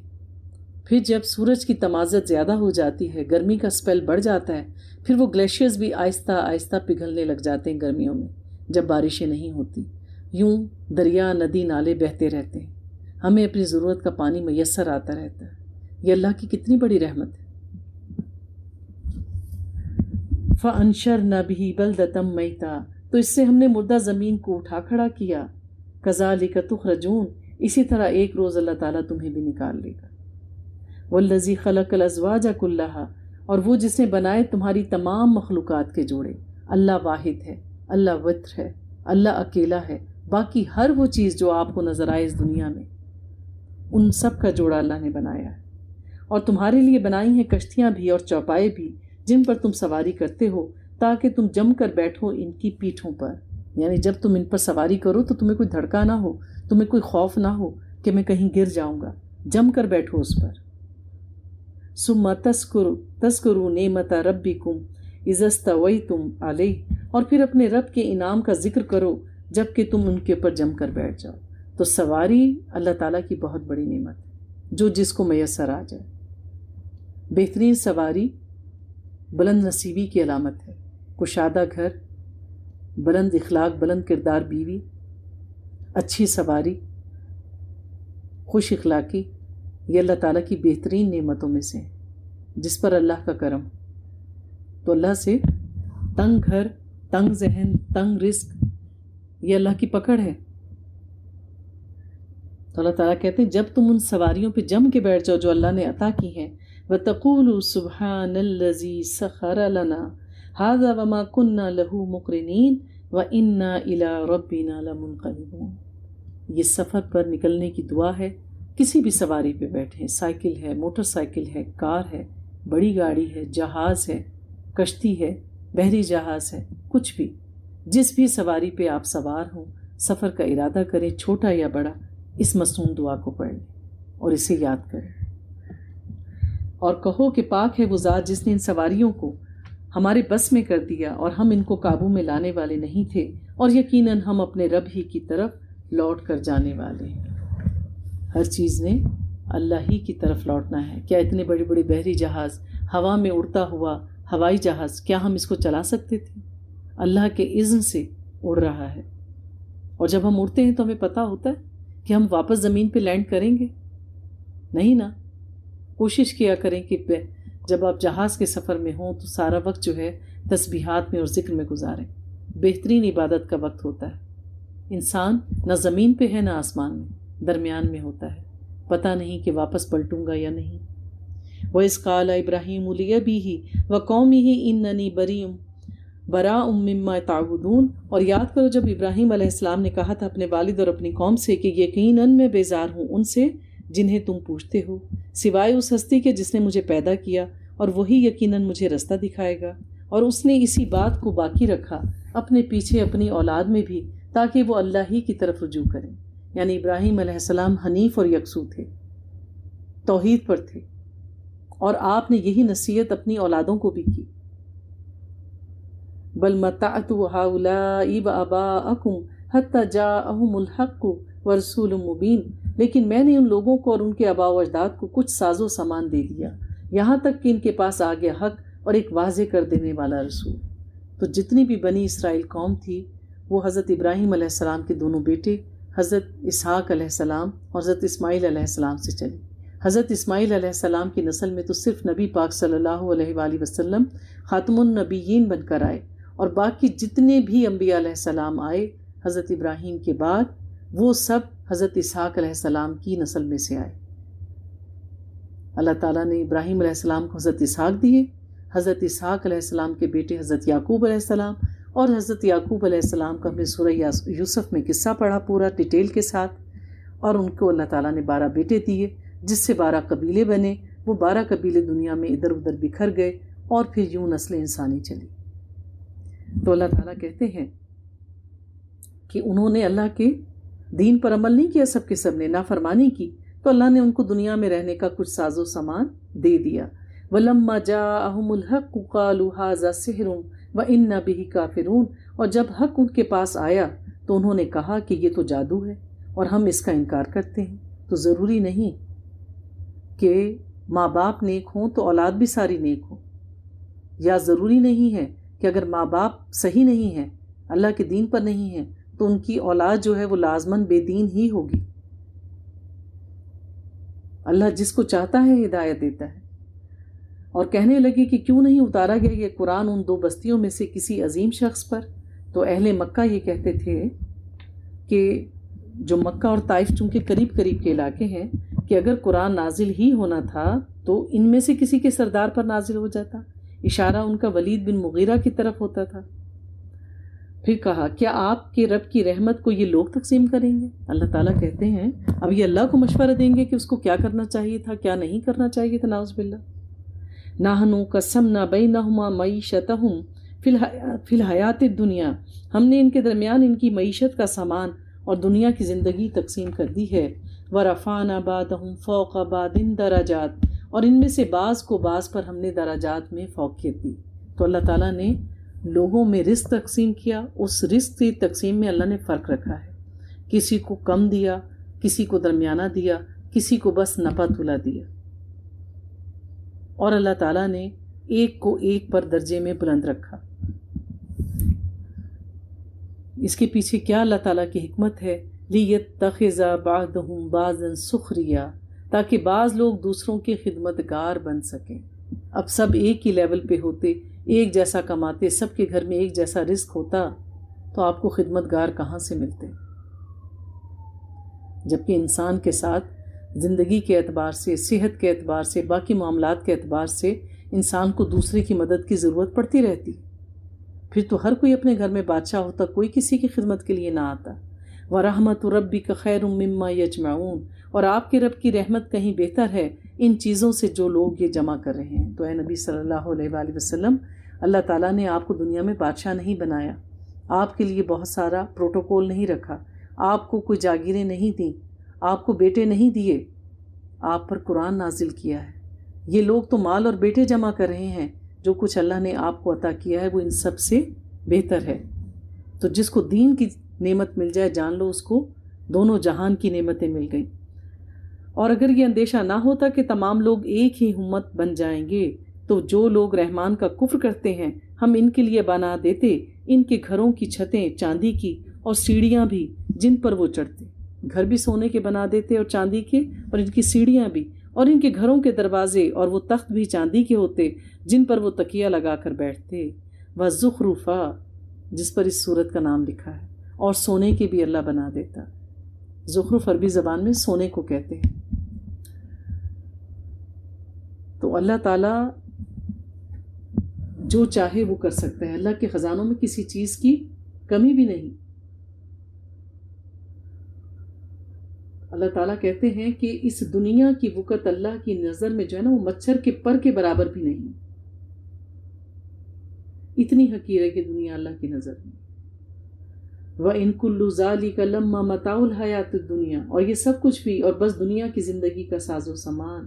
وَالْآخِرَةُ عِندَ رَبِّكَ لِلْمُتَّقِينَ، اور آخرت کی کامیابی آپ کے رب کے نزدیک صرف اہل تقویٰ کے لیے ہے۔ تو اللہ تعالیٰ کہہ رہے ہیں کہ اللہ یہ جو کہہ رہے ہیں کہ کسی سردار کو کیوں نہ بنایا، اللہ تعالیٰ کہتے ہیں حدیث میں ہے کہ اگر تمام جن اور انس، کتنی تعداد ہے، سب کے سب اگر اللہ سے یہ مانگتے کہ اللہ اس دنیا میں جتنی بھی چیزیں ہیں، جو کچھ بھی ہے، سب کا سب مجھے دے دے، اور ہر ایک یہی دعا مانگتا، تو اللہ تعالیٰ کہتے میں ان سب کی دعا پوری کرتا اور ان سب کو وہ سب کچھ دے دیتا، تب بھی میرے قدرت کے خزانوں میں اتنی کمی واقع نہ ہوتی جتنا ایک سوئی کا ناکہ اگر سمندر میں ڈالا جائے اور جو پانی اس کو نکل کر باہر آتا ہے، جو اس کے ناکے کو لگا ہوا رہ جاتا ہے، اتنی بھی کمی اللہ کے خزانوں میں واقع نہ ہو۔ تو اللہ کے لیے کیا کمی تھی؟ نبی پاک کو چاہتا تو کیا نہ عطا کر دیتا دنیا میں۔ اللہ تعالیٰ کہہ رہے ہیں میں نے مشرکین کے گھر چاندی کے بنا دیتا، دروازے سونے کے بنا دیتا، یا سب کچھ ہی سونے کا بنا دیتا، لیکن جو کچھ اللہ کے پاس ہے وہ سب سے بہترین ہے۔ تو مومن جو ہے وہ دنیا میں ایک لگی بندھی زندگی گزارتا ہے، ایک قیدی کی سی زندگی گزارتا ہے۔ متقی لوگ کیا بہت کھاتے ہیں؟ تقوی کی علامت کیا ہے؟ اس کا پیٹ بڑا نہیں ہوگا، وہ کم کھاتے ہیں تاکہ راتوں کو جاگیں، اللہ کی عبادت کریں۔ آپ دیکھیے بہت پیٹ بھر کے کھا لو تو کتنی نیند آتی ہے، نماز بھی نہیں صحیح سے پڑھی جاتی۔ تو اللہ تعالیٰ فرماتے ہیں آیت نمبر 57، لما ضرب ابن مریم مثلا اذا قومک منہ یصدون، اور جب قرآن میں ابن مریم کی مثال بیان کی جاتی ہے تو اس پر آپ کی قوم چلانے لگتی ہے۔ جب کوئی آیت ایسی نازل ہوتی جس میں مریم علیہ السلام اور حضرت عیسیٰ علیہ السلام کا ذکر ہوتا تو مشرکین مکہ بہت آگ بگولا ہو جاتے۔ کیوں ہوتا تھا؟ کیونکہ جب نماز فرض ہوئی واقعہ معراج کے بعد اور مسلمانوں نے نماز پڑھنا شروع کی تو مشرکین مکہ نے نبی پاک پر اور آپ کے ساتھیوں پر الزام لگایا کہ یہ لوگ تو سابی ہیں۔ سابی کون تھے؟ یہ تھے تو حضرت ابراہیم علیہ السلام کی نسل میں سے ہی، لیکن جیسے جیسے وقت گزرتا گیا انہوں نے اپنی عبادات کے طریقے بدل لیے۔ نماز تو وہ پڑھتے تھے لیکن اس کا طریقہ جو تھا وہ مختلف تھا، شکل تبدیل تھی۔ تو جب مسلمانوں نے نماز پڑھنی شروع کی تو ان کی نماز کچھ سابیوں سے ملتی تھی، تو انہوں نے تانے دینا شروع کر دیے کہ یہ کوئی نیا دین نہیں آیا، یہ لوگ سارے کے سارے سابی ہو گئے، کیونکہ وہ سابیوں کو جانتے تھے اور وہ کہتے ہیں کہ ہمارے معبود بہتر ہیں یا وہ، یہ باتیں وہ ہیں آپ سے نہیں کرتے مگر صرف جھگڑنے کو۔ حقیقت تو یہ ہے کہ یہ بہت ہی جھگڑالو لوگ ہیں، یعنی انہیں تو ہر بات میں ٹیڑھ نکالنی ہی نکالنی ہے، یہ بات نہ ہوتی تو کچھ اور بات نکال لیتے۔ ان ہوا الا عبد انعمنا علیہ وجعلناہ مثلا لبنی اسرائیل، وہ تو بس ہمارا ایک بندہ تھا جس پر ہم نے خاص انعام فرمایا۔ حضرت عیسیٰ علیہ السلام کے بارے میں کہا جا رہا ہے، اور ہم نے اس کو ایک نشانی بنا دیا بنی اسرائیل کے لیے۔ تو حضرت عیسیٰ علیہ السلام کی ذات میں اللہ تعالیٰ نے بہت سی نشانیاں رکھی تھیں۔ آپ کو بغیر باپ کے پیدا کیا، آپ نے ولادت کے بعد بولنا شروع کر دیا، آپ کو نبوت بچپن میں ہی عطا کر دی گئی، آپ کو اللہ تعالیٰ نے بہت سے معجزات عطا کیے۔ آپ ایک مٹی کا پتلا بناتے، اس پہ پھونک مارتے، اللہ کے اذن سے وہ پرندہ اڑ جاتا۔ آپ نے کوئی بات پوچھنی ہوتی، اگر وہ شخص فوت ہو جاتا تو آپ اس کو کہتے کہ اٹھ اللہ کے اذن سے، وہ مردہ اٹھتا۔ آپ نے جو گواہی لینی ہوتی، جو بات پوچھنی ہوتی، اس سے پوچھتے اور وہ مردہ دوبارہ سو جاتا۔ تو یہ کتنے بڑے بڑے معجزات تھے جو اللہ تعالیٰ نے حضرت عیسیٰ علیہ السلام کو دیے تھے۔ آپ پیدائشی اندھے نابینا کو بینائی عطا کر دیتے، کوڑ کے مریض کو شفا یاب کر دیتے۔ پھر فرمایا اور اگر ہم چاہیں تو تم میں فرشتے بنا دیں جو زمین میں تمہارے جان نشین ہوں، یعنی ان کو تو ہم نے بغیر باپ کے پیدا کیا، ہم چاہیں تو تمہاری نسلوں سے فرشتے بنا دیں۔ انہ لا علم للساعۃ، اور یقیناً وہ قیامت کی ایک علامت ہے۔ یعنی حضرت عیسیٰ علیہ السلام کو کیا کہا کہ آپ کو قیامت کی نشانی کے طور پر بھی اتارا جائے گا۔ تو اللہ تعالیٰ نے آپ کو جسم اور روح کے ساتھ زندہ سلامت اٹھا لیا تھا جب آپ کی قوم کے لوگ آپ کو سولی پر چڑھانا چاہتے تھے، اور آپ کا دوبارہ نزول ہوگا اور یہ قیامت کی بڑی نشانیوں میں سے ایک نشانی ہوگی۔ تو اس قیامت کے بارے میں تم ہرگز شک نہ کرو اور میری پیروی کرو، یہی سیدھا رستہ ہے۔ آیت نمبر 85، وَتَبَارَكَ الَّذِي لَهُ مُلْكُ السَّمَاوَاتِ وَالْأَرْضِ وَمَا بَيْنَهُمَا، اور بہت بابرکت ہے وہ ذات جس کے اختیار میں ہے بادشاہی آسمانوں کی اور زمین کی، اور ان دونوں کے درمیان کی ساری چیزوں کی، جو کچھ آسمان میں ہے، زمین میں ہے، جو کچھ ان دونوں کے درمیان میں ہے، سب کچھ اللہ کے اختیار میں ہے۔ اور فرعون خود کو کیا کہتا تھا؟ انا ربکم الاعلی، کہ میں ہوں تمہارا سب سے بڑا رب۔ پھر اللہ نے اس کا کیا انجام کیا؟ وَعِندَهُ عِلْمُ السَّاعَةِ، اور اسی کے پاس ہے قیامت کا علم، وَإِلَيْهِ تُرْجَعُونَ، اور اسی کی طرف تم لوٹائے جاؤ گے۔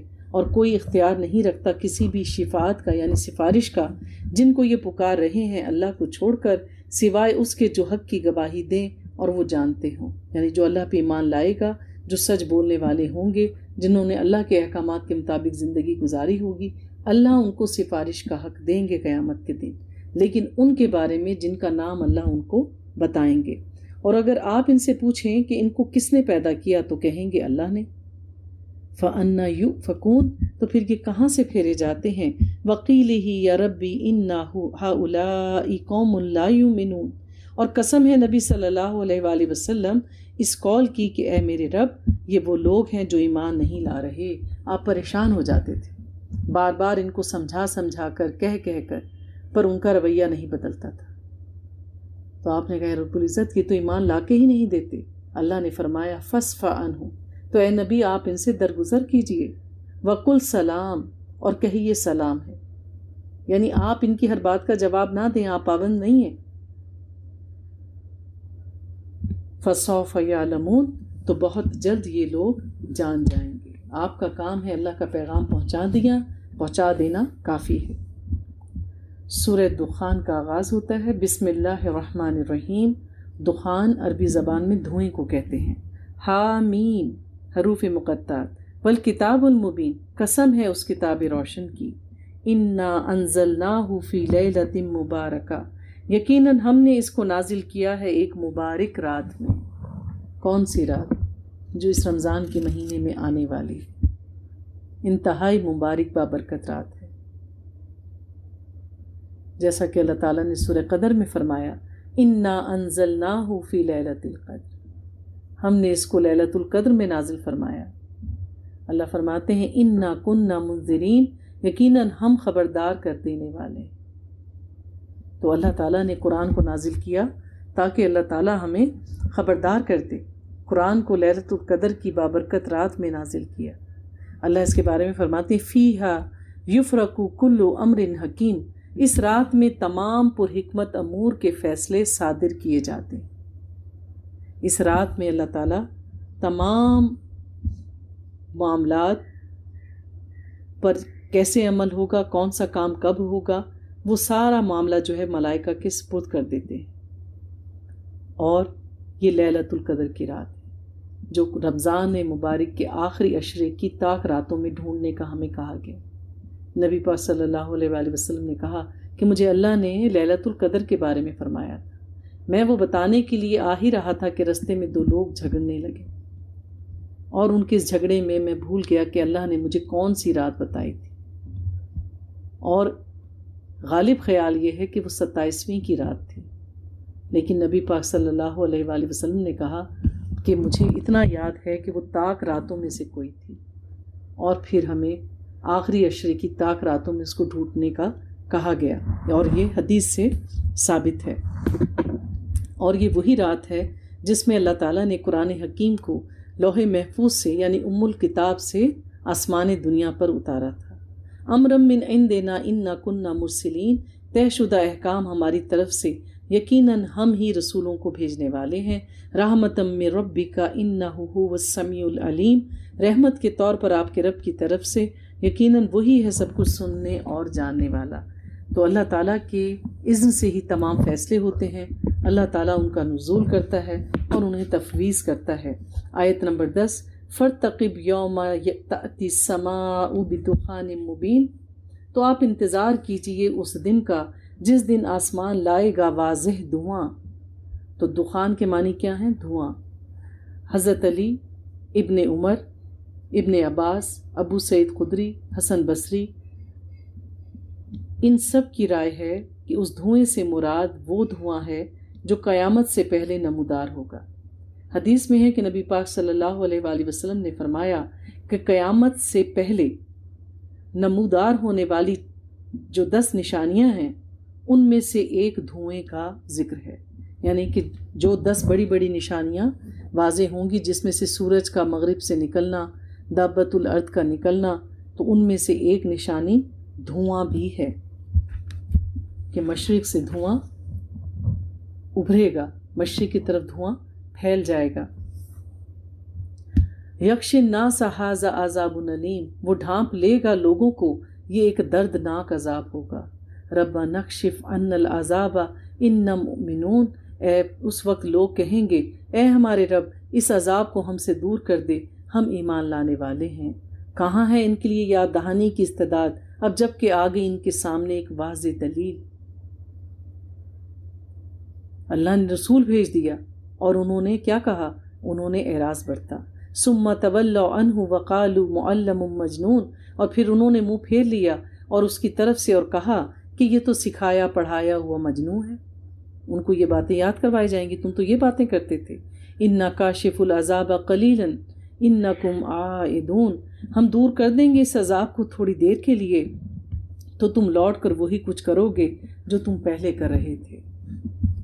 کیونکہ انسان اللہ تعالیٰ کی طرف رجوع کرتا ہے، دعائیں مانگتا ہے، اس کی مشکل دور ہو جاتی ہے، لیکن پھر کیا ہوتا ہے؟ پھر دوبارہ وہ ویسے ہی کرنے لگتا ہے۔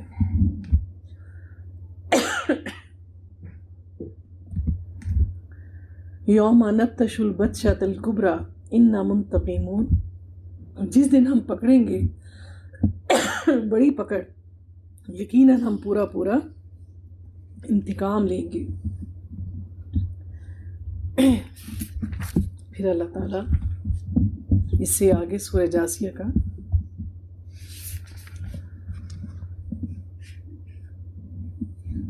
آغاز ہوتا ہے۔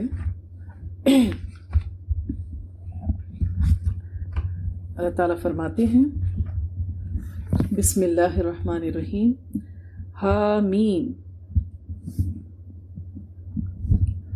تنزیل الکتاب من اللہ العزیز الحکیم، اس کتاب کا اتارا جانا ہے اس اللہ کی طرف سے جو زبردست ہے اور کمال حکمت والا ہے۔ ان فی السماوات والارض لآیات للمؤمنین،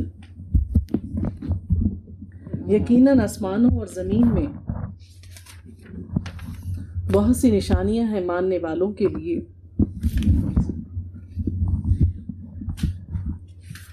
وفی خلقکم ما یبث من دابۃ آیات لقوم یوقنون، اور تمہاری تخلیق میں اور جو اس نے پھیلا دیے ہیں زمین میں جاندار، ان میں بھی نشانیاں ہیں ان لوگوں کے لیے جو یقین کریں کہ اللہ تعالیٰ نے اس دنیا کی تمام چیزوں کو تخلیق کیا اور تمام جانداروں کو اس دنیا میں پھیلا دیا۔ اگر ہم ان پر غور کریں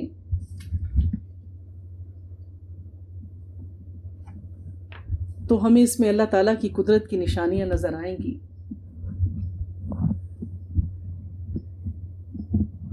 اللہ تعالیٰ فرماتے ہیں واختلاف اللیل والنہار وما انزل اللہ من السماء من رزق، اور رات اور دن کے اختلاف میں اور اس میں جو اللہ آسمان سے رزق اتارتا ہے، ہر چیز میں اللہ تعالیٰ کی قدرت کی نشانیاں ہیں۔ ہم غور نہیں کرتے کیوں اللہ تعالیٰ بار بار یہ آیات پھیر پھیر کے لے کر آتے ہیں قرآن میں۔ فَآحْيَا بِهِ الْأَرْضَ بَعْدَ مَوْتِهَا، پھر زندہ کر دیتا ہے اس سے زمین کو اس کی موت کے بعد۔ کیا یہ آیات ہم پہلے نہیں پڑھ چکے؟ ان سے ان تمام چیزوں کی اہمیت کا اندازہ ہوتا ہے۔ آپ دنیا میں دیکھیں کہ آپ کسی کو کوئی بات بتاتے ہیں، سمجھاتے ہیں، تھوڑی دیر کے بعد آپ پھر کہتے ہیں دیکھو میں نے تمہیں کہا تھا وہ کام کر لینا، ٹھیک ہے؟ پھر وہ شخص اگر رخصت ہونے لگتا ہے پھر آپ اس کے پاس جاتے ہیں، دیکھو جیسا میں نے سمجھایا ہے ویسے ہی کرنا، کر لینا، ٹھیک ہے، بھول نہ جانا۔ ہوتا ہے نا یہ انداز ہمارا۔ غور کریں ان آیات پر، اللہ تعالیٰ بار بار توحید کی طرف ہماری توجہ مبذول کرواتے ہیں۔ پھر یہ کہ میرا بندہ بھول جاتا ہے اللہ کی نعمتوں کو، شکر ادا نہیں کرتا، خسارے میں چلا جاتا ہے، پھر اللہ تعالیٰ دوبارہ ہمیں اپنی آیات یاد دلواتے ہیں کہ غور کرو یہ سب نعمتیں اللہ کی ہیں، اپنے رب کی حقیقت کو پہچانو، وہ کتنا بڑا کاریگر ہے، وہ کتنا بڑا خالق ہے، ہمارا مالک ہے۔ وَتَصْرِيفِ الرِّيَاحِ آیَاتٌ لِقَوْمٍ يَعْقِلُونَ، اور وہ ہواؤں کے چلنے میں نشانیاں ہیں ان لوگوں کے لیے جو عقل سے کام لیں۔ تو جو اللہ کی آیات پر تدبر کرتے ہیں، غور کرتے ہیں، وہ پا لیتے ہیں اس حقیقت کو جو اللہ ہمیں بتانا چاہتا ہے۔ اسی طرح سے اللہ تعالیٰ نے سورہ بقرہ میں آیات نازل کی، آپ دیکھیے اس کا اور اس کا موضوع بہت زیادہ ملتا جلتا ہے۔ یقیناً آسمانوں اور زمین کی تخلیق میں، رات اور دن کے الٹ پھیر میں، اور کشتیوں میں، اور جو سمندر میں اور دریاؤں میں لوگوں کو منافع پہنچانے کے لیے سامان لے کر چلتی ہیں، اور اس پانی میں جو کہ اللہ نے آسمان سے اتارا ہے، پھر اس سے زندگی بخشی زمین کو، اور اس کے مردہ ہو جانے کے بعد، اور ہر قسم کے حیوانات، چرند پرند اس کے اندر اللہ نے پھیلا دیے، اور ہواؤں کی گردش میں اور ان بادلوں میں جو معلق کر دیے گئے ہیں، آسمان اور زمین کے درمیان نشانیاں ہیں ان لوگوں کے لیے جو عقل سے کام لیں۔ آپ سوچئے ہوا نہ چلے تو کیا ہو؟ کشتیاں رک جائیں گی؟ کشتی تو اسی رخ پر سفر کرتی ہے جس طرف کی ہوا ہوتی ہے۔ ہوا نہ چلے تو بادل بھی ادھر سے ادھر نہ جائیں۔ یہ جو جگہ جگہ بارش ہوتی ہے یہ کیسے ہوگی؟ یہ ہوائیں چلتی ہیں جو ذرات ادھر سے ادھر لے کے جاتی ہیں۔ تو یہ سب اللہ کی نشانیاں ہیں، ہم ان پر غور نہیں کرتے۔ تلک آیات اللہ نتلوہا علیک بالحق، یہ اللہ کی آیات ہیں جو ہم پڑھ کر سنا رہے ہیں آپ کو حق کے ساتھ۔ فبأی حدیث بعد اللہ وآیاتہ یؤمنون، اور تو اب اللہ اور اس کی آیات کے بعد اور کون سی بات ہے جس پر یہ لوگ ایمان لائیں گے؟ اللہ نے سب کچھ تو کھول کھول کر بیان کر دیا، اب یہ اور کیا چاہتے ہیں؟ ان کو کیسے سمجھایا جائے؟ ویل لکل افاک اثیم، بربادی ہے ہر جھوٹ گھڑنے والے اور گناہ گار کے لیے۔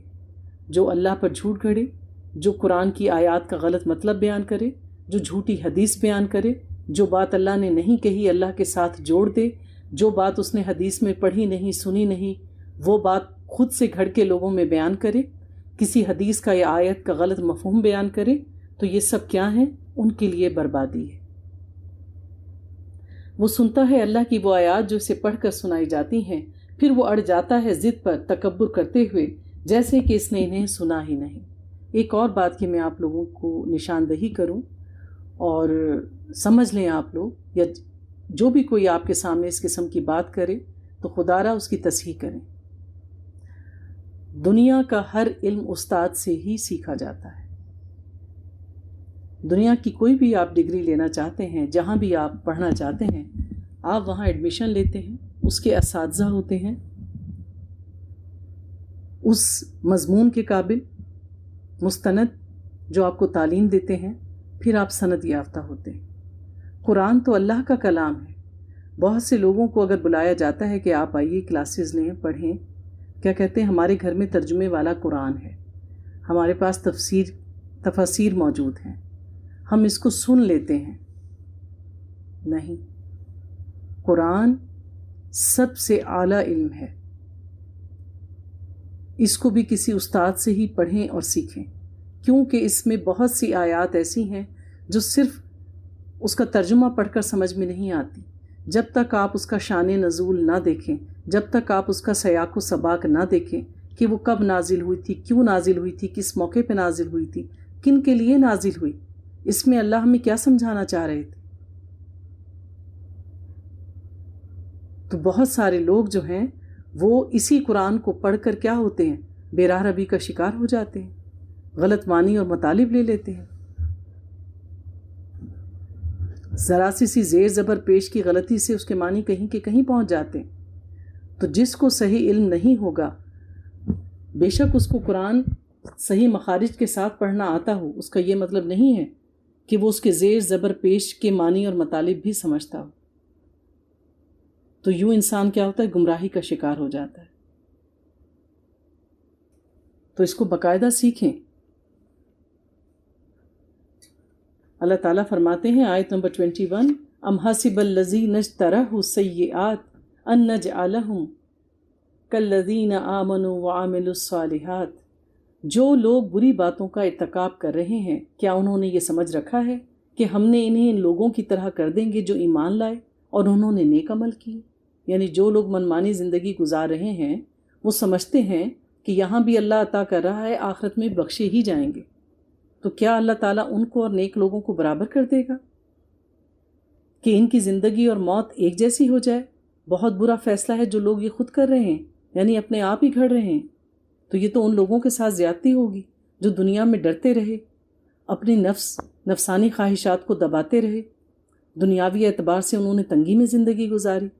تو یہ تو ان لوگوں کے ساتھ بڑی زیادتی ہوگی اگر اللہ تعالیٰ ان لوگوں کو برابر کر دے گا جو یہاں پر کھلے عام پھرتے رہے، اللہ کی حدوں کو توڑتے رہے، جب جی چاہا سوئے، جب جی چاہا اٹھے، کب اذان ہوئی کب جماعت ہوئی کوئی ان کو خبر نہ تھی، تو اللہ کیسے ان کو برابر کر دے گا؟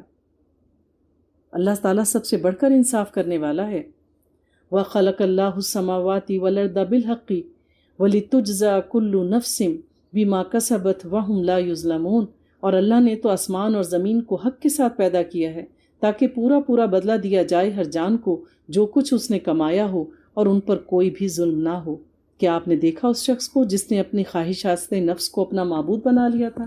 یعنی وہ اپنی خواہش کے مطابق زندگی گزارتا تھا، اور اللہ نے اسے گمراہ کر رکھا تھا اس کے علم کے باوجود۔ وَخَتَمَ عَلَى سَمْعِهِ وَقَلْبِهِ وَجَعَلَ عَلَى بَصَرِهِ غِشَاوَةً، اور اللہ نے اس کی سماعت، اس کے دل پر مہر لگا دی اور اس کی آنکھوں پر پردہ ڈال دیا۔ کیوں؟ کیونکہ اس نے بار بار انکار کیا۔ تو اللہ اس کے فیصلے کے بعد اب کون ہے جو اسے ہدایت دے سکتا ہے؟ تو کیا تم لوگ اس سے نصیحت نہیں پکڑتے؟ وَقَالُوا مَا هِيَ إِلَّا حَيَاتُنَا الدُّنْيَا نَمُوتُ وَنَحْيَا، وہ کہتے ہیں کہ نہیں ہے کوئی اور زندگی سوائے ہماری دنیا کی زندگی کے کہ ہم خود ہی مرتے ہیں اور خود ہی جیتے ہیں، یعنی ہمیں نہ کسی نے پیدا کیا نہ کوئی ہمیں موت دے گا، یہ ہماری اپنی ہی زندگی ہے، ہمارے اپنے ہی اعمال ہیں، ہماری اپنی ہی سوچ ہے کہ ہمارے اختیار میں ہے کہ ہم چاہیں تو مر جائیں اور چاہے تو جی لیں۔ وَمَا يُهْلِكُونَ إِلَّا الدَّهْرَ، اور ہم نہیں ہلاک کرتا مگر زمانہ۔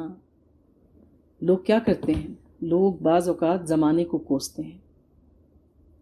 لوگ کہتے ہیں ہم تو کسی بھی دین پر عمل نہیں کرتے، ہم تو ایتھیسٹ ہیں، کوئی اللہ نہیں ہے، کوئی عبادت نہیں ہے، کوئی چیز ہم پر فرض نہیں ہے، ہم نے کسی کو جواب نہیں دینا، بس ہم ہیں اور ہماری زندگی ہے۔ وہ ایسی زندگی گزارتے ہیں،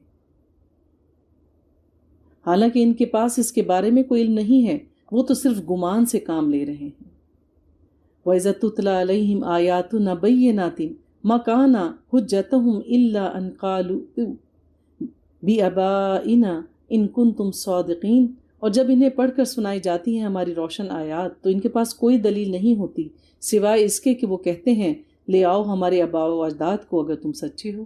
اگر تم یہ کہتے ہو، نبی پاک سے کہا کرتے تھے کہ ہاں سن لیا مان لیا، اگر آپ کہتے ہیں کہ ہم ہڈیاں ہو جائیں گے بھربھری، پھر تمہارا رب ہمیں اٹھا کے زندہ کر دے گا، تو چلو ابھی ہم زندہ ہے دیکھ لیتے ہیں۔ تو جو ہمارے آباء و اجداد پہلے مر چکے ہیں ان کی ہڈیاں تو گل سڑ گئی نا، تو ان میں سے کسی کو زندہ کر کے دکھاؤ، لے کر آؤ۔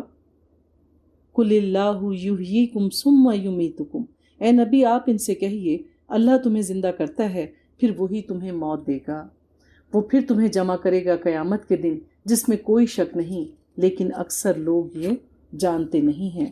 آیت نمبر 32، وَإِذَا قِيلَ إِنَّ وَعْدَ اللَّهِ حَقٌّ وَالسَّاعَةُ لَا رَيْبَ فِيهَا، اور جب کہا جاتا ہے کہ اللہ کا وعدہ سچ ہے اور قیامت آنے والی ہے، اس میں کوئی شک نہیں، تو تم کہتے ہو کہ ہم نہیں جانتے کہ قیامت کیا ہوتی، ہم سے ذکر نہ کرو، ہم نے اس کے بارے میں سنا نہیں، ہاں ہمیں گمان سا تو ہے۔ وَمَا نَحْنُ بِمُسْتَيْقِنِينَ، اور ہم اس کا یقین کرنے والے نہیں، سنا تو ہے پر ہم یقین نہیں کریں گے۔ وَبَدَا لَهُمْ سَيِّئَاتُ مَا عَمِلُوا، اور ان کے سامنے آ جائیں گی ان کے وہ تمام برے اعمال جو انہوں نے کیے تھے، اور انہیں گھیرے میں لے لے گی وہی چیز جس کا وہ انکار کرتے تھے۔ وہ قیامت کا انکار کرتے تھے اور قیامت ان کے سر پر نافذ ہو جائے گی اور انہیں گھیرے میں لے لے گی وہ چیز۔ وَقِيلَ الْيَوْمَ نَنسَكُمْ كَمَا نَسَيْتُمْ لِقَاءَ يَوْمِكُمْ هَٰذَا، اور ان سے کہہ دیا جائے گا کہ آج ہم تمہیں اس طرح نظر انداز کر دیں گے جیسے تم نے اس دن کی ملاقات کو نظر انداز کیا تھا، تم نے بھلا دیا تھا اس دن کو، آج ہم تمہیں بھول جائیں گے۔ وَمَأْوَاكُمُ النَّارُ وَمَا لَكُمْ مِنَ النَّاصِرِينَ، اور تمہارا ٹھکانہ اب آگ ہے اور تمہارے لیے کوئی مددگار نہیں ہوگا، یہ اس لیے کہ تم نے اللہ کی آیات کا مذاق بنایا تھا اور دنیا کی زندگی نے تمہیں دھوکے میں ڈال دیا تھا۔ فَالْيَوْمَ لَا يُخْرِجُونَ مِنْهَا وَلَا هُمْ يُسْتَعْتَبُونَ، اور آج تمہیں نہیں نکالا جائے گا اس سے اور نہ ہی موقع دیا جائے گا کہ تم توبہ کر سکو۔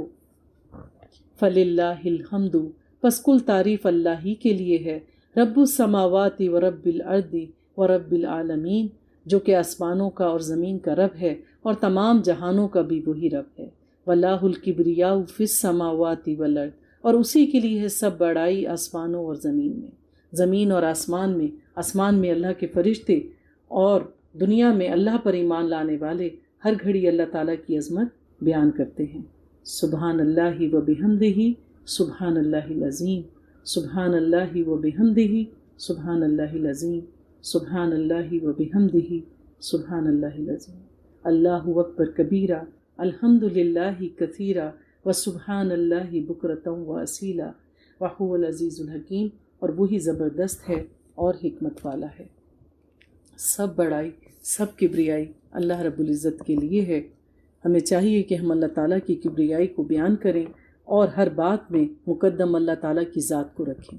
اگر تعریف کرنی ہے تو سب سے زیادہ اللہ کی، شکر ادا کرنا ہے تو سب سے زیادہ اللہ کا، عبادت کرنی ہے تو اللہ رب العزت کی، اور اگر ذکر کرنا ہے تو بھی اللہ کا، کیونکہ وہی ہمارا مالک، قادر اور مدبر ہے، ہم سب کا پیدا کرنے والا اور ہم پر اختیار رکھنے والا۔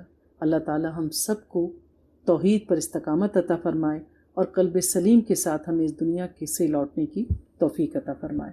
سبحانک اللہم نشہد ان لا الہ الا انت نستغفرک و اتوب الیک۔